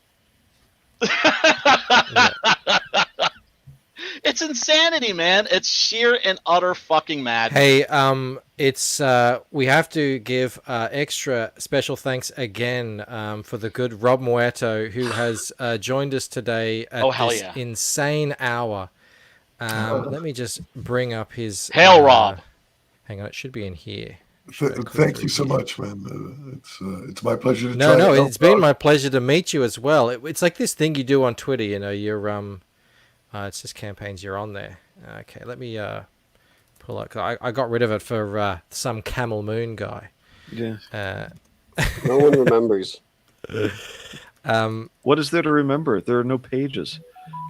Well, How apparently about there are the seven. wonderful, thrilling humor that I inject into CG that before I was here didn't exist?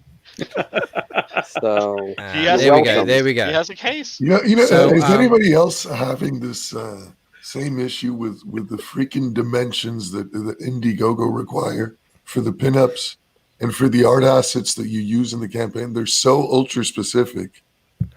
It's crazy. Indiegogo? I didn't have that issue. No, I do Well, something for a little instance, you bit see different. this thing over here, this image that you see. Yep. I mean, that's like a widescreen image. Mm-hmm. That, you know, I only had one art asset that even fit in there. And whatever. I'm getting into technical stuff that's not that. Well, I mean, you got to do what you know what they yeah, give if you go into Photoshop, you can actually change the dimensions. And, I mean, that's like rocket science for me. We're talking to a writer here. This guy, he writes the stories. He doesn't draw them. What's Brian showing me? I want to see whatever that is. That's the exact image. Oh, okay. Yeah, it's one of the pinups. I was like I'm happy to say an early supporter of this book because I just wanted to read it. You know, it's just like because I got a hard on for monsters. What can I say? And this book really delivered. I really enjoyed it. TMI, Brian. What? There's such a thing as TMI in COMICSGATE? So here you go. Tales from the Classroom Part 2. The mailing list is up. Looks like if you sign up, you get one of those free pen-ups with every purchase of the book. Rob, it's been a pleasure to meet you and have you on here. Thank you so much for helping out with Stefani. That's so cool of you to do. Likewise, man. It was my pleasure. So I think Stefani's project is certainly worth the effort and needs all the attention it can get. I got a feeling he's going to be getting a lot of job offers. Yeah. He's. We just need to get his. Well, actually, he's working on a pinup for Tales from the Classroom Part 2. Nice. So, yeah, I have a feeling he's going to be a very, very busy man. Yeah, exactly. But guys, it was great to be a part of this. And anytime you need me, just holler. And we just got to get his audio issue fixed, you know. Well, I'd also like to say that I enjoy your voice, Rob. Yeah, that's not. He was saying to me, he's got to be quiet because of his kids. But I'm like, I don't know how this voice would sound. I don't think it can go quiet. It's what I imagined the thing would talk like. It's we need to manly. get you on some. Maybe, hey, Rob, maybe you can do the voiceover for Stefani's campaign for the trailer. I think it needs a voiceover. There you go. That's something why maybe not? you could do. Yeah, but this Have a isn't whole new- usually my voice. It's just, but it's it's a bit of COVID that I've got from time to time. So like if the thing smoked like 8 packs a day. Hey, that's what I was thinking too. We'll yeah. we'll make sure to get you back on when you go live with the campaign, Rob. Okay, thank you, man. Guys, thank you so much. I'm gonna get some shut eye. It's like 6 a.m. over here. No worries, no worries. Peace out, Rob. Peace out, man. All right, bye. See you, Rob. Yeah, he's great. Bye, Rob. He's a cool guy. Yeah, he is. All right, Mr. Moon. Mr. Bye, Moon, Rob. what's been going on? What's been happening? 34,000. What did I? Oh no, that's your fake money. Ah, the stupid. Oh, he did that to me. Michael, you did that to me once. Did I? Like, I did that to everyone. I did my that to campaign. I was like, oh my god, I'm at 44,000. Let's just do yen. Let me. All right, we'll do 60. yen. Holy shit! Oh no, that is. You know what? I'm done with you. I'm doing it again. It's ridiculous. You're you're toying with my I emotions. toy with everyone's heartstrings. Yeah. Nearly 5 million. Babes, let's get the big house. Yeah. Hang on, I'll put it on the proper one. One sec, here we go. Crush your dreams. There you go. Getting there. Dreams are on the way. Man, nearly 45,000. Yeah.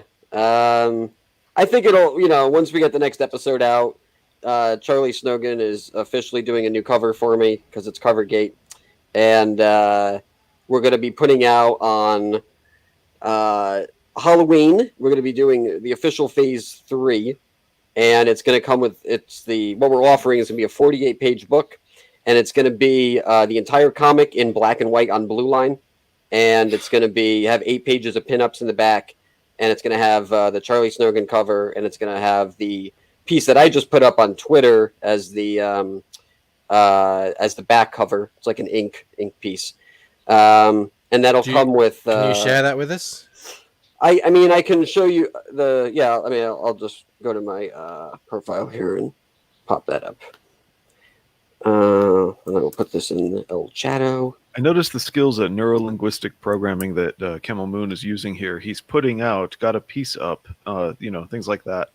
Good job, man. It sells. Yeah. Yeah, I know. And listen, I know what sells. I don't know. Maybe I can help you people. But us little people? The little ones. The ones who have the shows.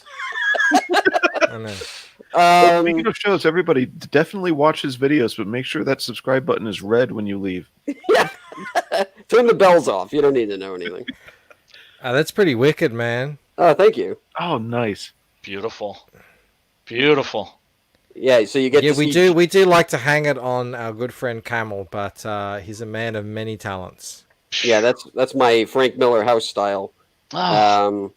And when my original book comes out, not that Hail Sal is not original, but the book I've been working on for a couple of years comes out next year. All the art is in this style. Is that supposed to be Kelsey up top? Yeah, it's Kelsey is everyone in the awesome. crew.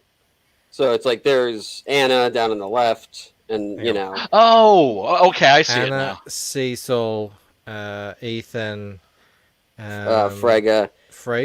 No. And then on the right here, the hologram coming out of his. That's John before he becomes the dog. So you find out in the comic how that happens. Okay. Zach, Kelsey, and Matt. Wanger. Wenger. Wanger. No, Wenger. Wanger. No, Wenger. Wangs.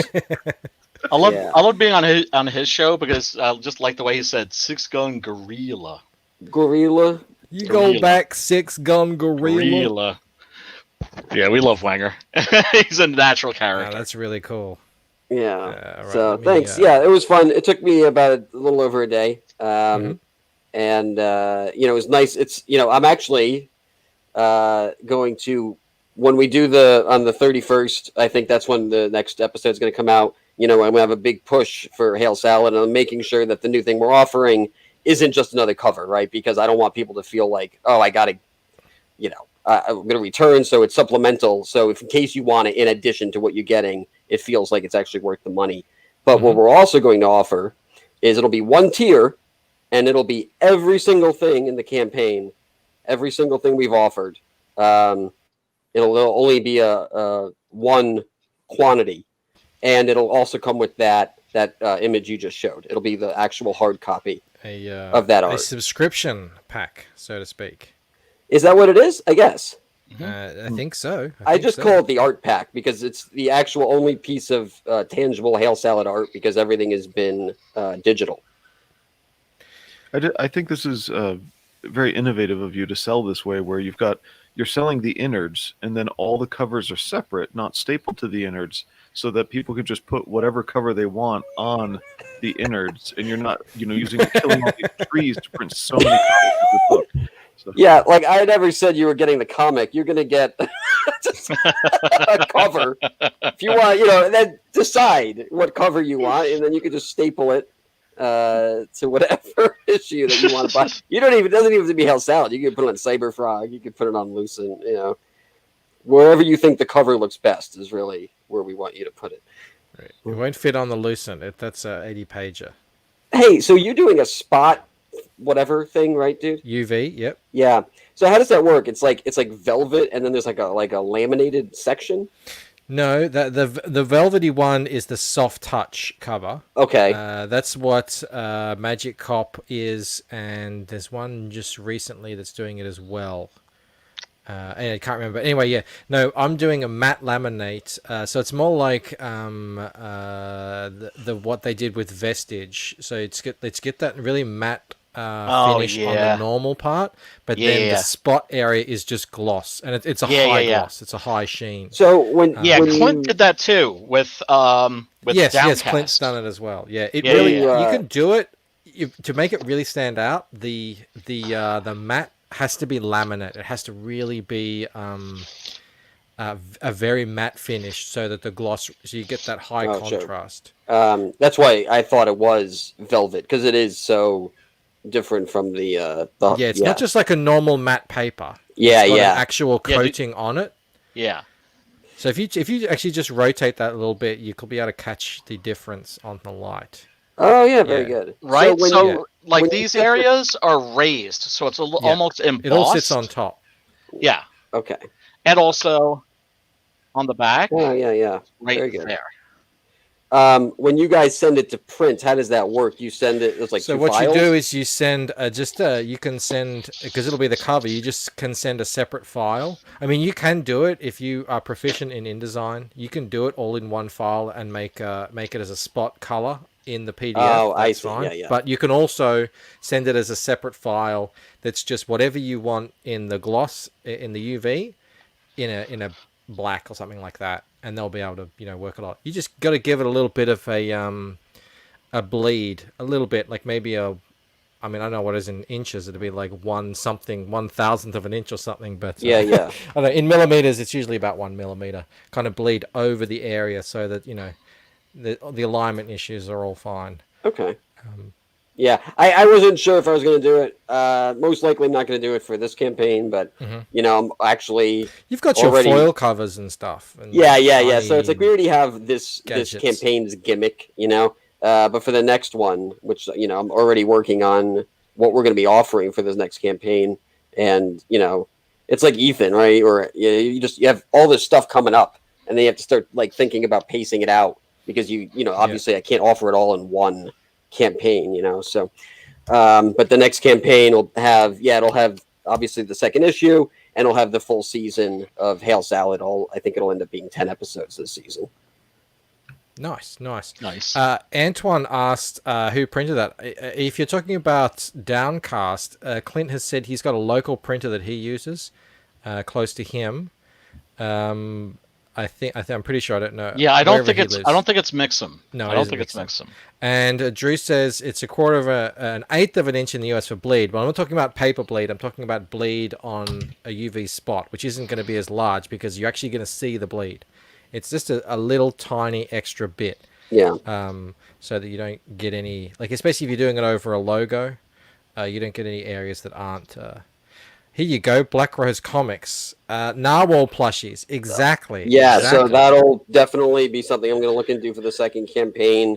And we're also, instead of an ash can, I think I'm going to do, because for this campaign I did a sticker book. I think I'm going to do a coloring book for the next one. Oh, nice. Hey. Yeah. Your campaign is perfect for this. Tattoos. Okay, so here's the thing. Yeah, you're right. And I Temporary looked into it. tattoos. They're really expensive.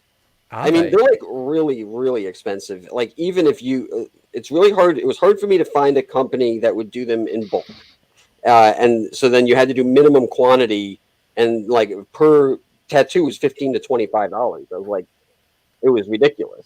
So, So these are just to clarify. These are like little like rub-on tattoos. Yeah, rub-on tattoos. You rub them no, on with it was water. for a dude. He comes to your house and he tattoos it.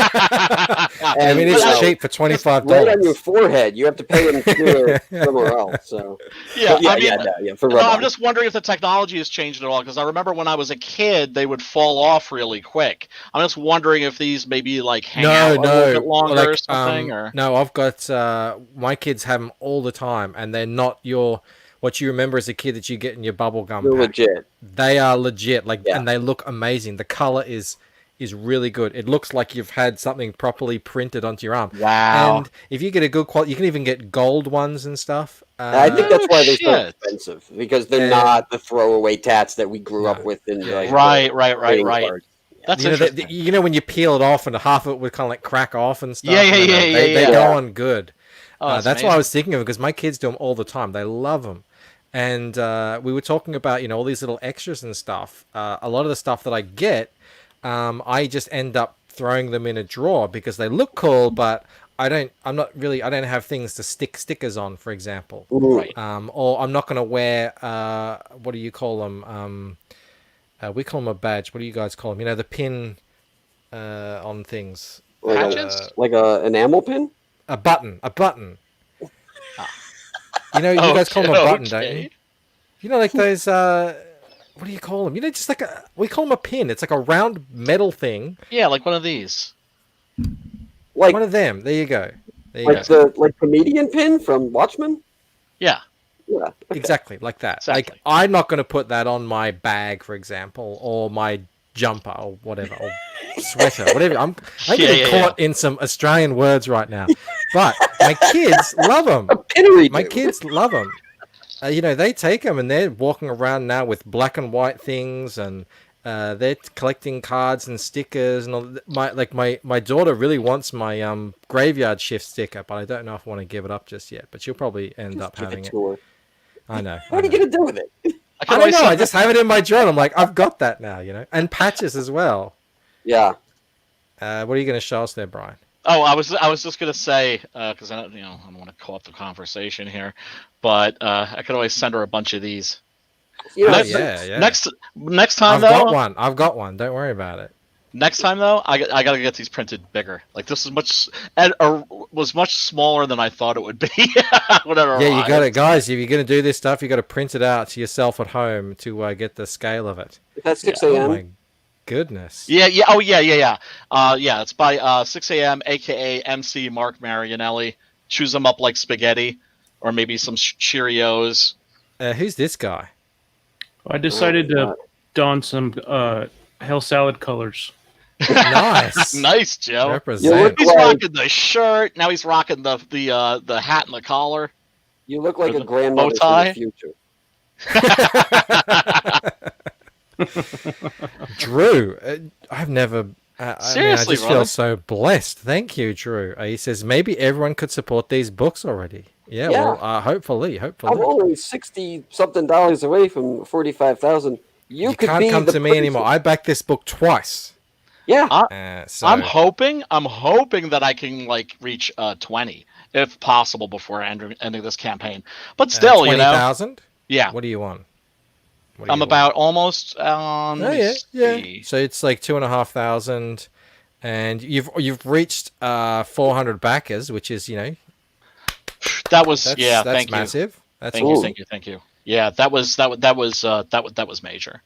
But yeah, no, it's just it's one of those things. We all want our campaigns to do as well as possible because that helps us fund the next campaign. Hey, do you remember who your 300th backer was? No, was it you, Michael? It was me. Oh, I remember. People. Oh, I sold a bunch of books that night. Remember, I referred to it as the Bancroft bump.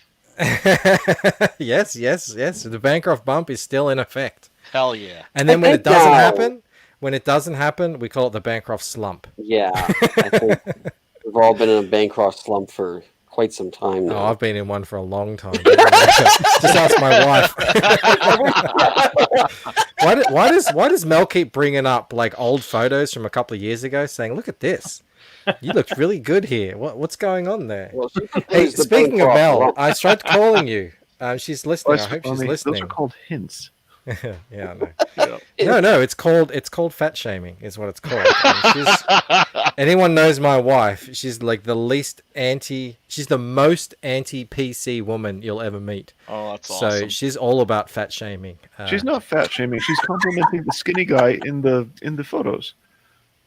Yeah, she's like, I wish I had that guy as a husband still.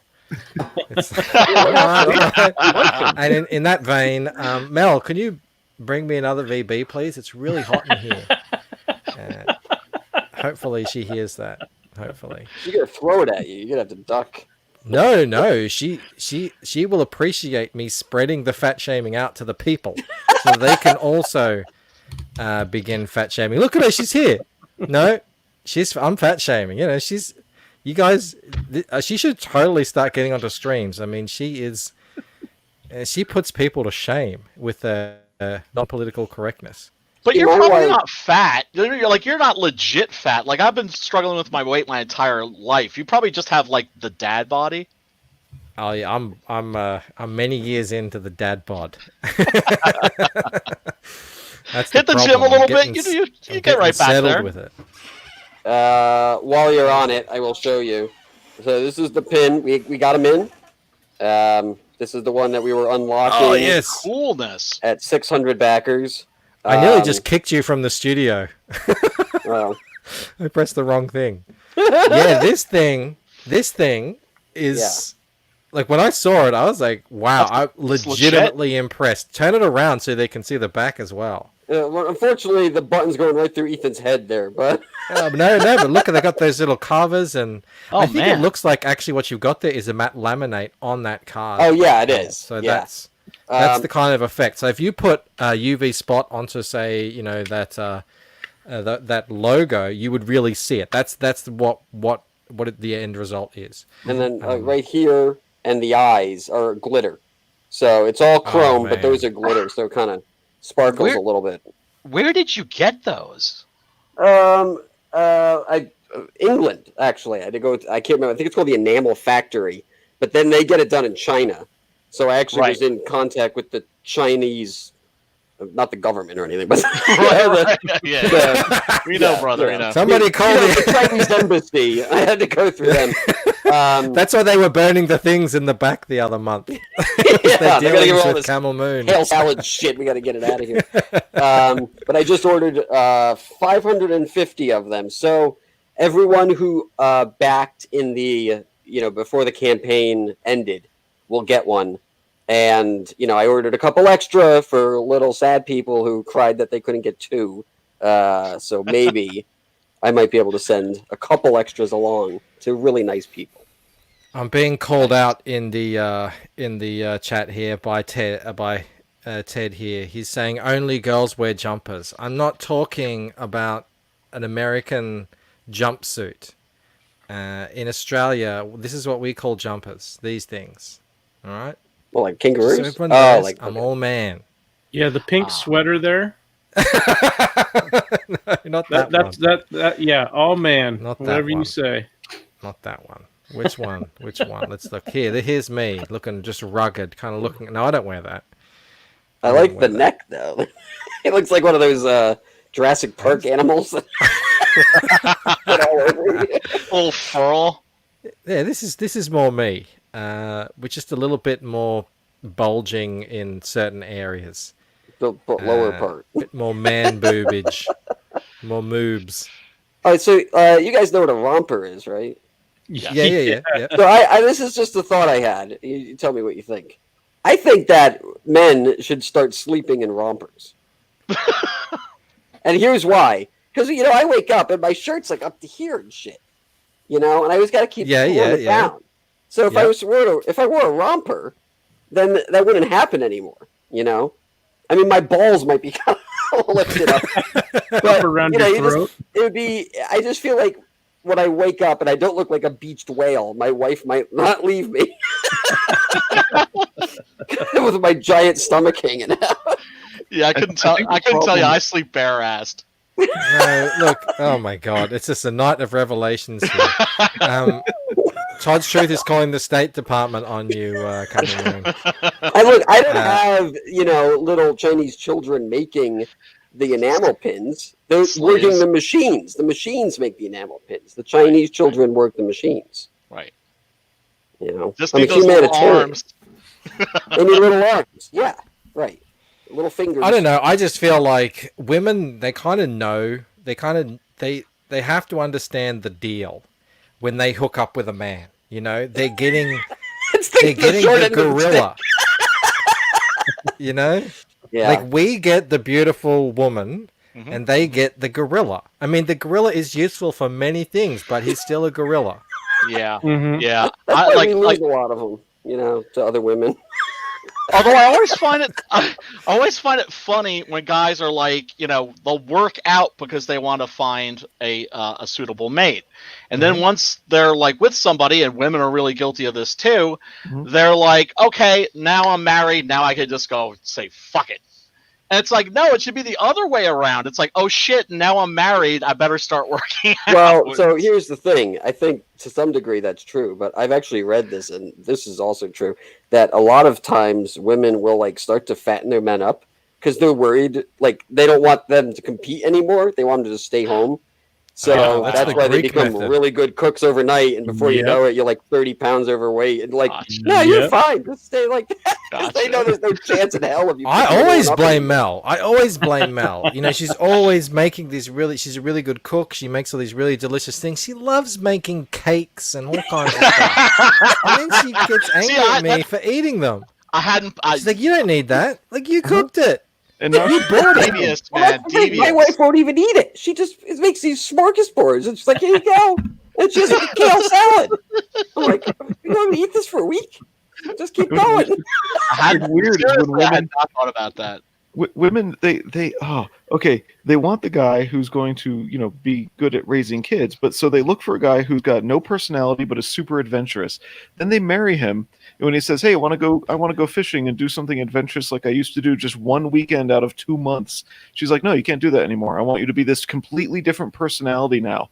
It's like that woman did not know how to find a husband. That's it. Yeah. It is common now. There we are. What penis biting white spider? What are you talking about there, Albino? It was the topic of conversation on Oz's show with Oz and Risey, and they knew all about it. Like a whitetail. Yeah, there was some guy, I don't know if he was a construction worker, but he was using a portable toilet out on a job site. Oh, no. And it bit him right on his baby maker. He was hospitalized with it, and it took months to get over. And then wait, he was hospitalized with the spider? He was lying on a little bed next to him. Yeah, a little thermometer and an ice pack on his head. It was 2 beds to a room. Oh, okay. And, so it takes him 6 months to recover. He goes back to work, and he goes out to the portable toilet, and he says that he checked. He lifted the lid, no spider. He lifted the seat, no spider. Sits down to take care of business, gets bit in the same spot by the same type of spider. He must have a delicious cock. Okay, now hanging out for him. Okay, now that's just fate. That's just destiny. That's the universe telling you that there's no getting away from this. And apparently, Oz and Risey knew all about this spider. I had never heard. This does actually ring a bell. But that spider, the whitetail, it's like a bee. So if most people get bitten, you get an irritation. Okay. But some people do have a reaction, just like you get stung by a bee. Some people have a really bad reaction. They get the flesh-eating business, but most people will just have an irritation. Either way, I don't want to get bitten on the old purple-headed love monster there. Drew has a good point here. Girls find the dad body sexy if he makes good money, and I guess that is the impetus behind all these super chats. So thank you, Drew. Mel's been seeing all these super chats coming in, and that's why she's only too happy to bring into me the beer that she brought in. So there you go. It's all starting to make sense. And in honor of that, you can get it on a plank or doing business with a bank. You can get it selling a cow.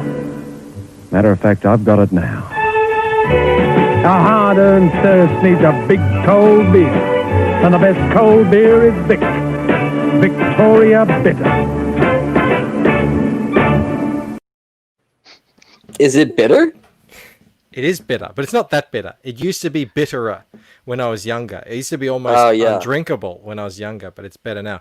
Cheers, big ears. I haven't sold any cows today, but I'll have a drink anyway.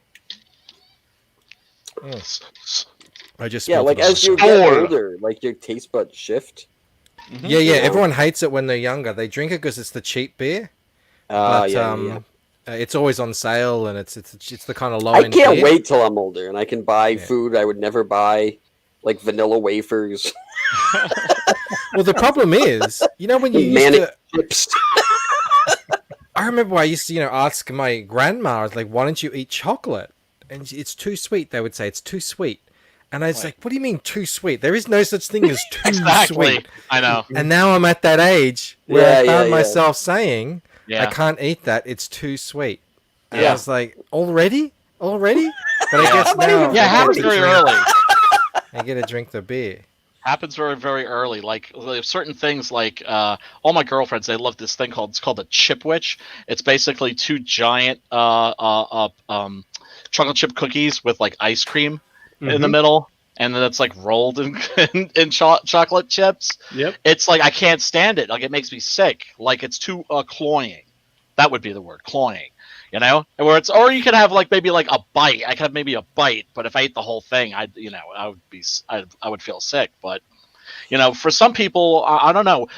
It's like with chocolate. I think I know some guys that love chocolate and sweets as much as women do, but women have like a special relationship. Yeah, my wife is always talking about like baking. She doesn't even eat what she bakes. She just makes it, and then she has like one or two of them. But like she's obsessed with it, and I'm just like, I don't understand why you so cakes and cookies and shit. It's all over. Women have a very different relationship with the xanthians, which is a drug class that's in chocolate. And caffeine's in there too. The science. Interesting. So the science is boring, so I'm going to go back to being quiet again. No, that's actually interesting. No, that was cool, brother. No, I've got something. Who brought up the... it was you, Joe. You brought up the spider. So we can say that is the... that's the unluckiest man in Australia. Do you want to meet the luckiest man in Australia? Sure. Okay. So let's see how much of the story they go through. I haven't actually watched this, but I remember this story. At Scratchy 2 weeks ago. Wow. It was testimony to dramatic... All right, I didn't actually listen to that. Let's get a different version, because I don't know what's going on there. Yeah, that was gnarly.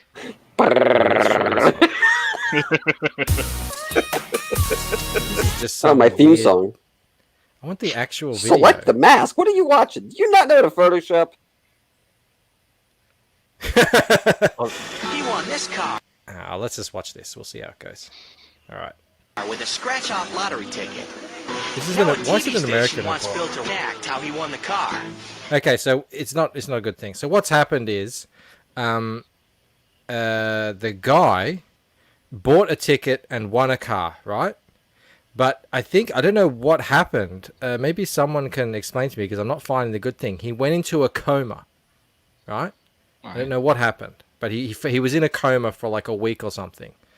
And is it that one there? This one down here. It's the one below it. Up.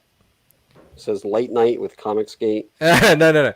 Anyway, he gets, it's a bit of a story. So they say, okay, come down to the thing, buy another ticket for us, and we'll film it. You can kind of show.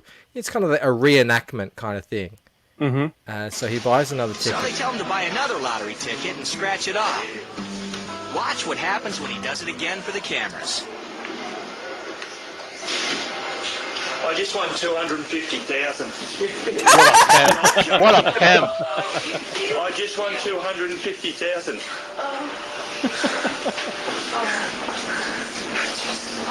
Unbelievable. Live on, like, And on he's camera for the all people. like, he's all worked up and everything. I'd be like doing like the Vanilla Ice dance. Well, I think that's the thing. He was like, he was all messed up. I don't know what the thing is with the coma or anything. I don't know what happened, but it was like, it was a bad situation, and it was just this massive thing for his life that he won this car. He was so happy. It was all a big news thing. And then they go in there to film it, and he wins 250,000 on the spot while they're filming. Rock and roll. And check out that mustache too. Yeah, it's manly. He looks like one of those guys in the VB ads. He does. I'm curious. Can you select this What? show on YouTube? Oh yeah, let's have a look. Let's have a look. I don't. Is it gonna be like? Is it gonna be like Spaceballs? Are we gonna? When will then be now? When does it happen now? Now it's happening now. But when is when? Well, that was before. Or is it gonna be just Inception? It's gonna be like Spaceballs. Are we gonna? There we go. We're When will listening to then you. be now? When does it happen now? Now it's happening now. But Can when we was when? continue? Well, that was before. Can I or is it gonna be just Inception? It's gonna be like Spaceballs. Go, it'd be great if I could like do it again. Now it's happening now. Now, but when we continue, well, that was before. Hello, me from the future. You're an idiot. Spaceballs. Go, it'd be great if I could like do it again. Now it's happening now. Now, but when we continue, look, it's keeping on going. Me from the future. You're an idiot. Spaceballs. Go, it'd be great if I could like do it again. Now it's happening now. When we continue. Look, it's keeping on going. Me from the future. You're an idiot. It's still going. Whose idea was this? How far can it go? No, it's still going in the future. It's still going. It's still going. Whose idea was this? How far can it go? Oh my god. Look, it's still going. This is like when you discovered that you could look on two different mirrors when you were a kid. All right. I'm ending it. Oh my god. It's a mad house.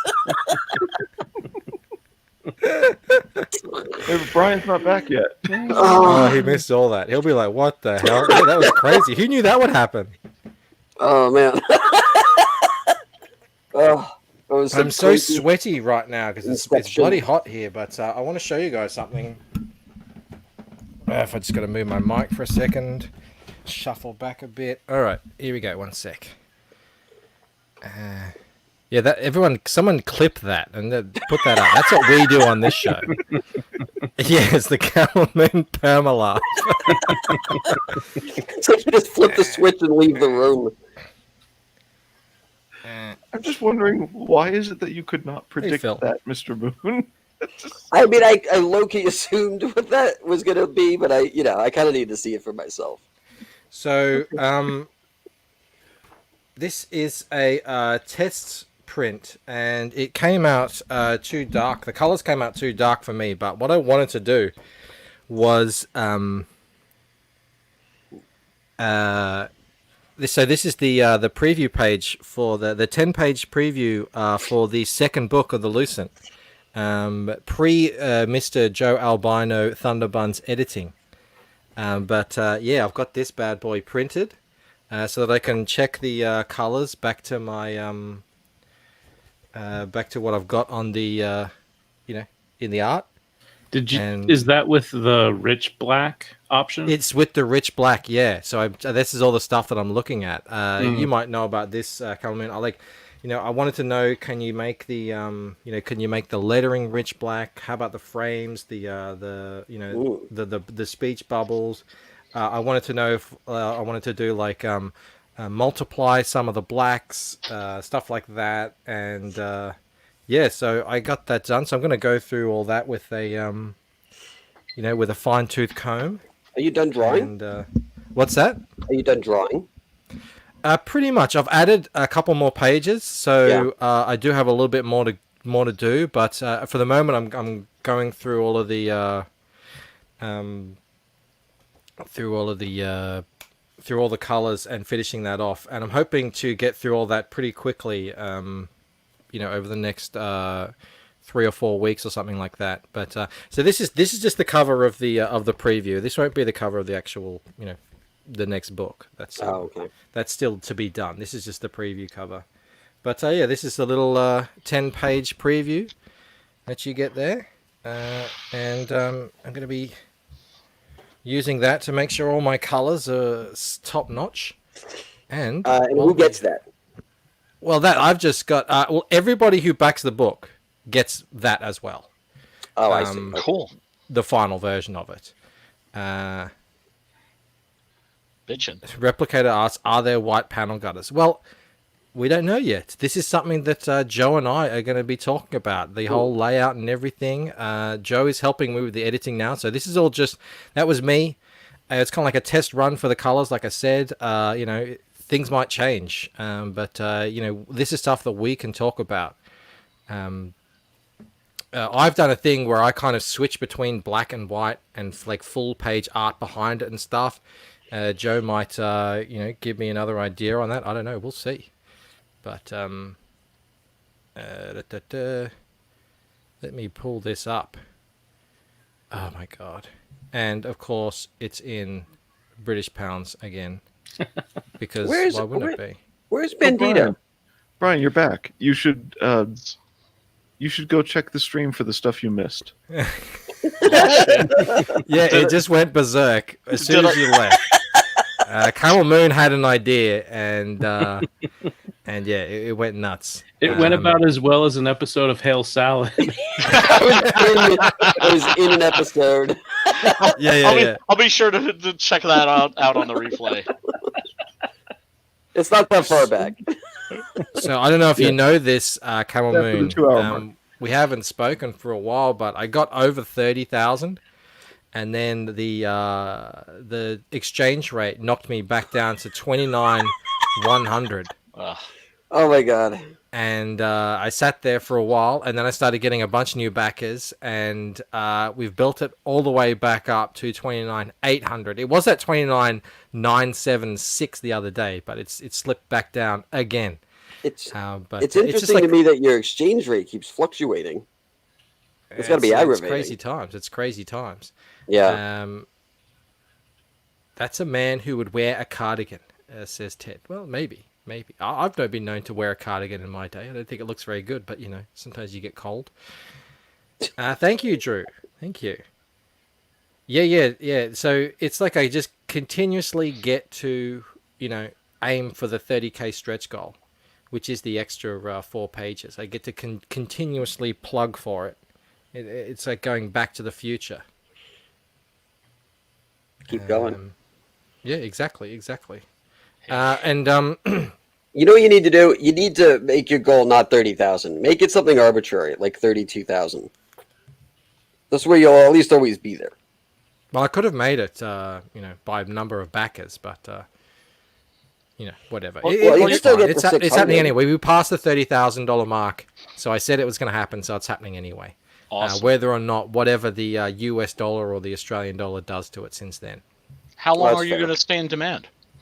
I think pretty much up until distribution. I haven't really thought about it, but fulfillment. Yeah, fulfillment or something like that. Maybe that's not. But actually, I want to go after fulfillment because then people might get it in their hands and share it around and say, "Hey, this book's really cool. Back it," and I get new backers because people don't know me yet, or they have no reason to trust me other than I'm saying, "Hey, it's really cool," and look at the art and stuff like that. Yeah, but that's like you something said, there's been a lot of word of mouth with your book as well. Oh yeah, no, absolutely, and that's the thing is my first campaign did 8,000. This one is done almost 18. So once that's fantastic. It's amazing. So once your backers know that they can trust you, because think about how weird it is what we're doing, right? The whole business model, it's fucking absurd.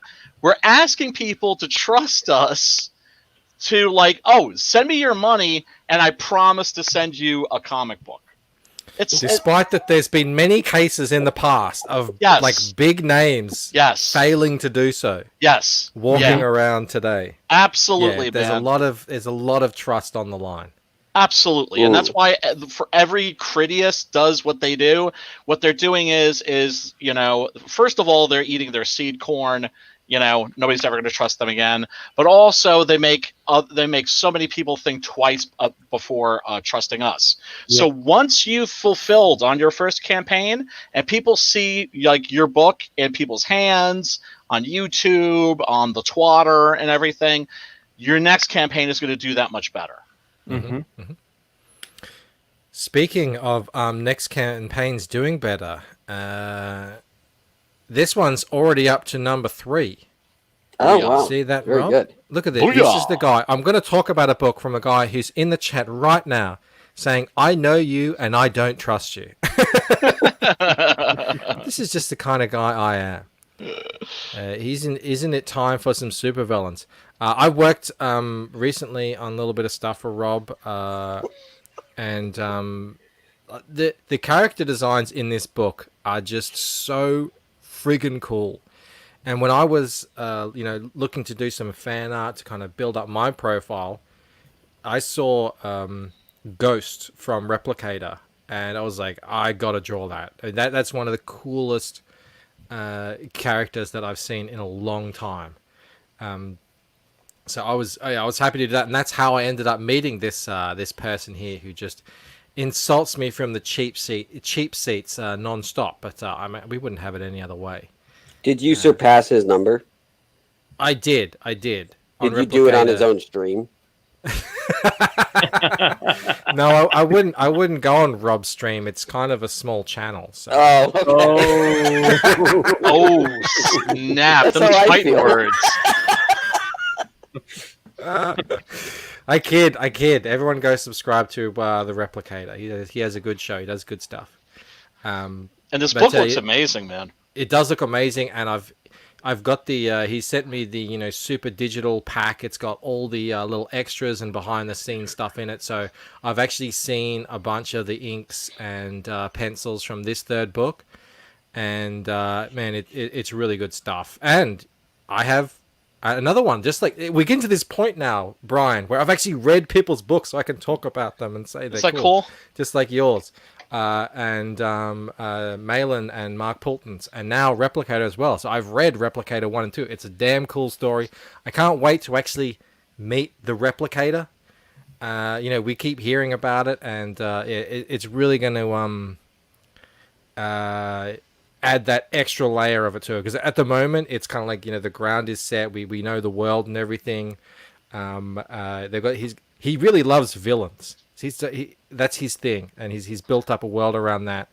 And but the guy in it, the Replicator that he's assured of us, has an ability to replicate things, and I think that's going to be a really cool addition to the story. So I can't wait for that. And the plan is that he'll come out and he'll beat the Lucent with Replicator 3, and then I'll be able to come out and beat him with the second Lucent book, and then hopefully onwards and upwards up to who knows how high it could go. Yeah. Just keep one-upping each other. Exactly. I mean, that's like that kind of like good competition between each other. Yes. It's the Arnold Schwarzenegger, Lou Ferrigno thing. Yeah. Hey, Rob, have you seen I don't know what it's called because I think it's got 2 names. We watched it last night. It's such a cool movie. It's a Tom Cruise movie. Oh, Live, Die, Repeat, whatever. Live, Die, Repeat. Yeah, that was good. Tomorrow, God, never, it's a good Live, movie. Dies. Yeah, it is. Yeah. God, it's good. Yeah, we watched it again, I think, for the second time or maybe third time, and it is held up perfectly. It's such a big movie, and I'm like, why hasn't this had it? Like, out of all the movies, why doesn't this one have a sequel? And we found out that apparently the marketing team screwed up and cost them a bunch of money. They had a really awful trailer. No one went to see it. But just because of word of mouth, people ended up seeing that movie, and it was really cool. So hopefully that will eventually one day happen. But I get kind of the same sort of vibes from Rob's story from Replicator from that movie. Yeah, just like if you liked The Edge of Tomorrow, and by the way, I think that's kind of I don't know. It's a better I think it's a better title than Live, Die, Repeat, but it's also, you might argue it's a more pretentious one too. I don't know, but If you like The Edge of Tomorrow, read All You Need Is Kill. All You Need Is Kill. That's the Is that is that That's a the manga? manga of it. No, Right? it was originally a novel before it was Ah, a manga. yes. Yeah. They're based on books. Is that what you're saying? The movie? Yeah, the just books go that straight it's to the based on? original, and it's All You Need Is Kill. It was originally in Japanese, so I guess go straight to the Read it backwards. novel translation. But it was not a manga first; it was a novel first, and my brother didn't like it because he's very into Western storytelling, which has a different kind of linear. And if you go to stories like the Song of Solomon in the Bible, they sort of go beginning, middle, and then they go to the end, and then they go back to between the beginning and the middle again, where the young woman in that read is kind of looking. You see her again while she doesn't know what's in her future, just right at the end, if I'm remembering the right Bible book correctly. But anyway, Yeah. with not Lift I Repeat, with All You Need Is Kill, it's the character progression is like if you chop up the European Western linear thing that we're used to, that I prefer, you do have a lot of good character progression, but then the end is a new beginning, but it's not in the video game start over sense. It's in the sense of the character growth. One story ends, but you're left with where are these characters going to go from here. It's really cool. I like it. It sounds cool. I didn't even know about that. Now, That's really interesting. the way I've said it makes it sound so huge. The end scene of the book is just very simple, but I still remember it. So it's like, Right. he talked this up, but it's just sort of a plain ending. Right, but put yourself in the character's shoes. Right. Well, I mean, that's why I think there's so much to be learned from classical storytelling. From the Bible, Greek mythology, Shakespeare, Dickens. I would recommend to anybody that's interested in writing comic books that you learn, the fundamentals and learn the basics.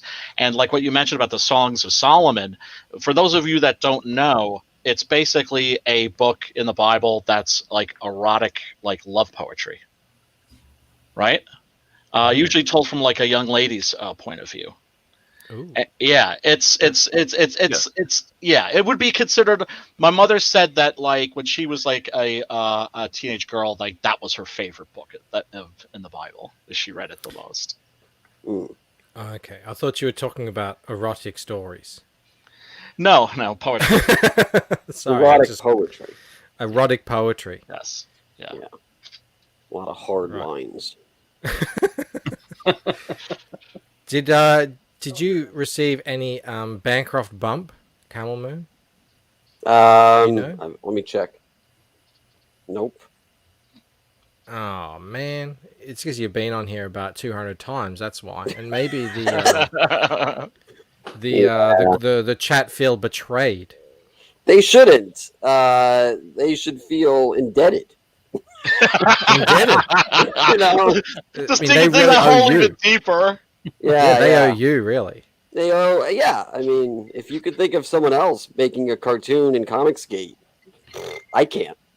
I remember there was a guy, but he kind of gave up on it. he didn't give up on it. He just got busy. He just got busy living.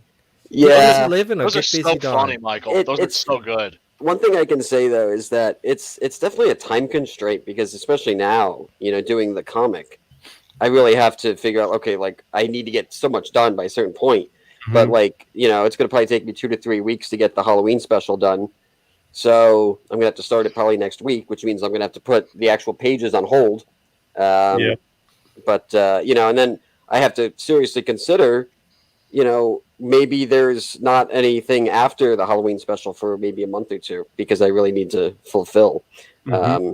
But, you also don't want people to lose interest. I mean, I don't think people are going to lose interest, but, it's still something that you have to consider a little bit. Mm-hmm. Hey, sorry about walking away, Brian. I walked across the room and then I couldn't get back to answer you in time. But I can hear you. But I just wanted to show people the cover. This is probably not the only cover, but you get the idea. And yeah, it was a novel. And strangely enough, in English, it actually reads this way instead of the other way. Right. Well, that's nice of them. Yeah. I mean, you don't have to get like all of the light novels. Like I have the Vampire D ones. Those are all published in the traditional Western style. The only reason why the manga are printed quote unquote backwards, from what we're used to, is because in order to print it in the Western style, you'd have to mirror the art, right? That's what they call it, mirroring. And so when manga first made its way to the United States, all of the manga was mirrored, which is to say the art was not the way it was originally meant to be read. Oh, Brian, sometimes I try to be funny by pretending I'm stupid. No, I understand. Am I overstating the obvious? Is that it? Hey, I must be, hey, I Camel must be Moon, losing it. I have something to I've been show on- you. I've been streaming yeah? too long today. Do I want to see it? Yeah. Look. Okay. I'm going to refresh this page. Look at this number here. It's at 404. Hang Oh, on. yeah. Is this number bigger than 404? Like your cursor's on it. 406. 406. Bancroft bump. Someone That's got a it. Bancroft bump. That's not How does fair. that make you feel? I want a bump. That makes me feel. Nobody gives feel me a bump. horny. I go to the cities and parties, and I'm like, give me a bump, and like, go fuck yourself. All right. Oh, and Michael, by the way, That's how you do it. Give me a bump or go fuck yourself. Yeah. in New York, that actually might get you some respect. But Michael, yeah, I was actually just checking to make sure that I backed the Lucent because that follow button can be pernicious, which is to say sometimes I'll think that I've followed, that I've backed a book that I haven't because I keep getting the updates because I click that damn follow button. So everybody, if you think you've backed a book, double check. I do that too. Yeah. I absolutely do that as well. Because I think I have missed out on something that I really had thought I'd backed. Yeah. And then it went away, unfortunately. Let's check out see where our good friend Stefani's up to. He's gone from 80 backers to he's got another 2. We'll claim them. Hell They're yeah. ours. I mean, he's still count as technically in my tab list. So we'll get that. Me too'd by Bancroft is a thing. 2 backers equals a bump. Any backer, anyone, as long as it's not 0, because that's the slump. Then yeah, you've got the bump. You've got the bump. Prop the Hawk. Have we met Prop the Hawk? Thank you so much for joining us. How's everyone doing tonight? Well, I'm doing really well, although I'm quite hot. It's getting a bit stuffy in this room, and there's no way to fix that. I might have to get some kind of mini air conditioning or something like that. You guys don't know Propter Hawk? No. I've seen him in the chats. I've never heard of him, but I know he's awesome. And he always spends his money wisely. Oh, yeah, he does he? Propter Hawk, have you met our good friend here with the Batman? Grifter Moon. I know that Propter Hawk has never made a bad decision in his life. The book, I presume Ted is talking about the book that Blue was showing off. What's it called again? Blue? Something, kill something? All you need is kill. All you need is kill, yeah. Yeah, there you go. But this guy's book on the screen here is Hal Salad, and we're promised that it exists. That there are 7 pages. 7 gloriously colored pages, by the way. Yeah. Look at Mo. Why did you say you were confused when you saw Mel the other day? What was that about? What was he referring to there? Yeah, Rob, I'm going to need some kind of air conditioning in here for summer because it is already getting hot here, and it is not hot outside at all. So, yeah, this is going to be a thing. Speaking of hot, another one I want to look at today is Kozor. Oh, hell yeah. In pounds again. I'm going to change this one to Aussie dollars because these are my Aussie mates. Where are Aussie Isn't it in dollars? it? There they are. Oh. No. Yeah, this book looks 33,000. Booyah! Damn.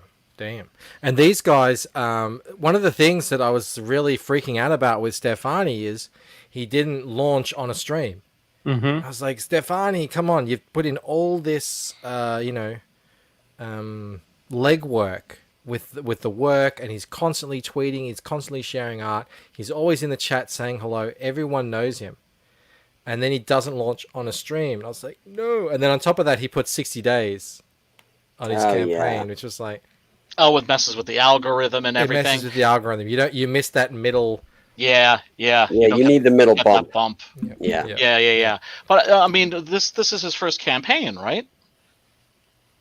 Things happen. And like he had some issues with his tiers, but he's fixed all that, so it's all going along swimmingly now. But the point is, these guys, the Barton brothers, I mean, they're sort of like textbook perfect launch of their campaign. They built it up with everyone. They made sure everyone knew about it, knew who they were, and then on the day they had this guy here. Look at him; he's still going on. He says we're too excited about Kozor in comparison to Replicate. It ain't like that, man. It ain't like that. Not even. They had him talking with Corey on the How to Draw Comics channel, and then they had Clayton jumping around from stream to stream. So it was like a whole day. The entire day was Kozor Day. You kind of did the same thing, Camel Moon, I recall. You were jumping around all over the place. Yeah, I think on the first day I was on at least 3 or 4 streams. Yeah. Then on like the 30-day mark, I was on 4 streams. On my last day, I was on 8 streams. Yeah. It was include the one. That's a grind. Include man. the one where you jumped into Ethan's chat. Is that number 8 or was mine number 8? Well, before I jumped into Ethan's chat, I actually jumped into Shane's chat. So technically, if you count both of those, right but yeah. But you know what? Just being in the chat, that does help. In fact, I would say, especially towards the end, just being in Ethan's chat that night brought in $4,000. Yeah. Wow. Yeah, because if you're kind of in people's minds at the time and you're in the chat, everyone starts saying hello, and then people start bringing it up, and he might bring it up on his channel, and then people go look, and I mean, it's all good stuff. And he was in the middle of a tear. I mean, he was pretty pissed about like the Brightweiser, so like I definitely wasn't going to get an Ethan bump, but he read the super chat at least, and that was just enough to get drum up some interest in the chat. So the chat was amazing. They were great. They were just as supportive as you'd hope they'd be. Every single comment was about Hail Salad, so I was very That's lucky. great. Yeah. There you go. Hey, Brian, you were talking earlier about Black and White. Yes. This is one of the best black and white books. I mean, they do a color version as well, but yeah. The black and white art on this is black and white books out there. And the color is great too, though, because it has like a Richard Corbin kind of a look to it, like an airbrushed quality. Yep. Yeah, I was talking to Clayton about coloring just the other day on his stream, and how we have a pretty different approach to it, because he uses a lot more soft brush than I do, and yeah, that's the cool thing. There's so many different ways to work on it. How cool is that? Look at this, man. That eyeball looks You're the good. horror guy, yeah? Yeah. Oh, it's fantastic. That's a great freaking monster. Looks kind of like a Shoggoth. I like how you just drop that like everyone knows what the hell you're talking about. What's up, Preston?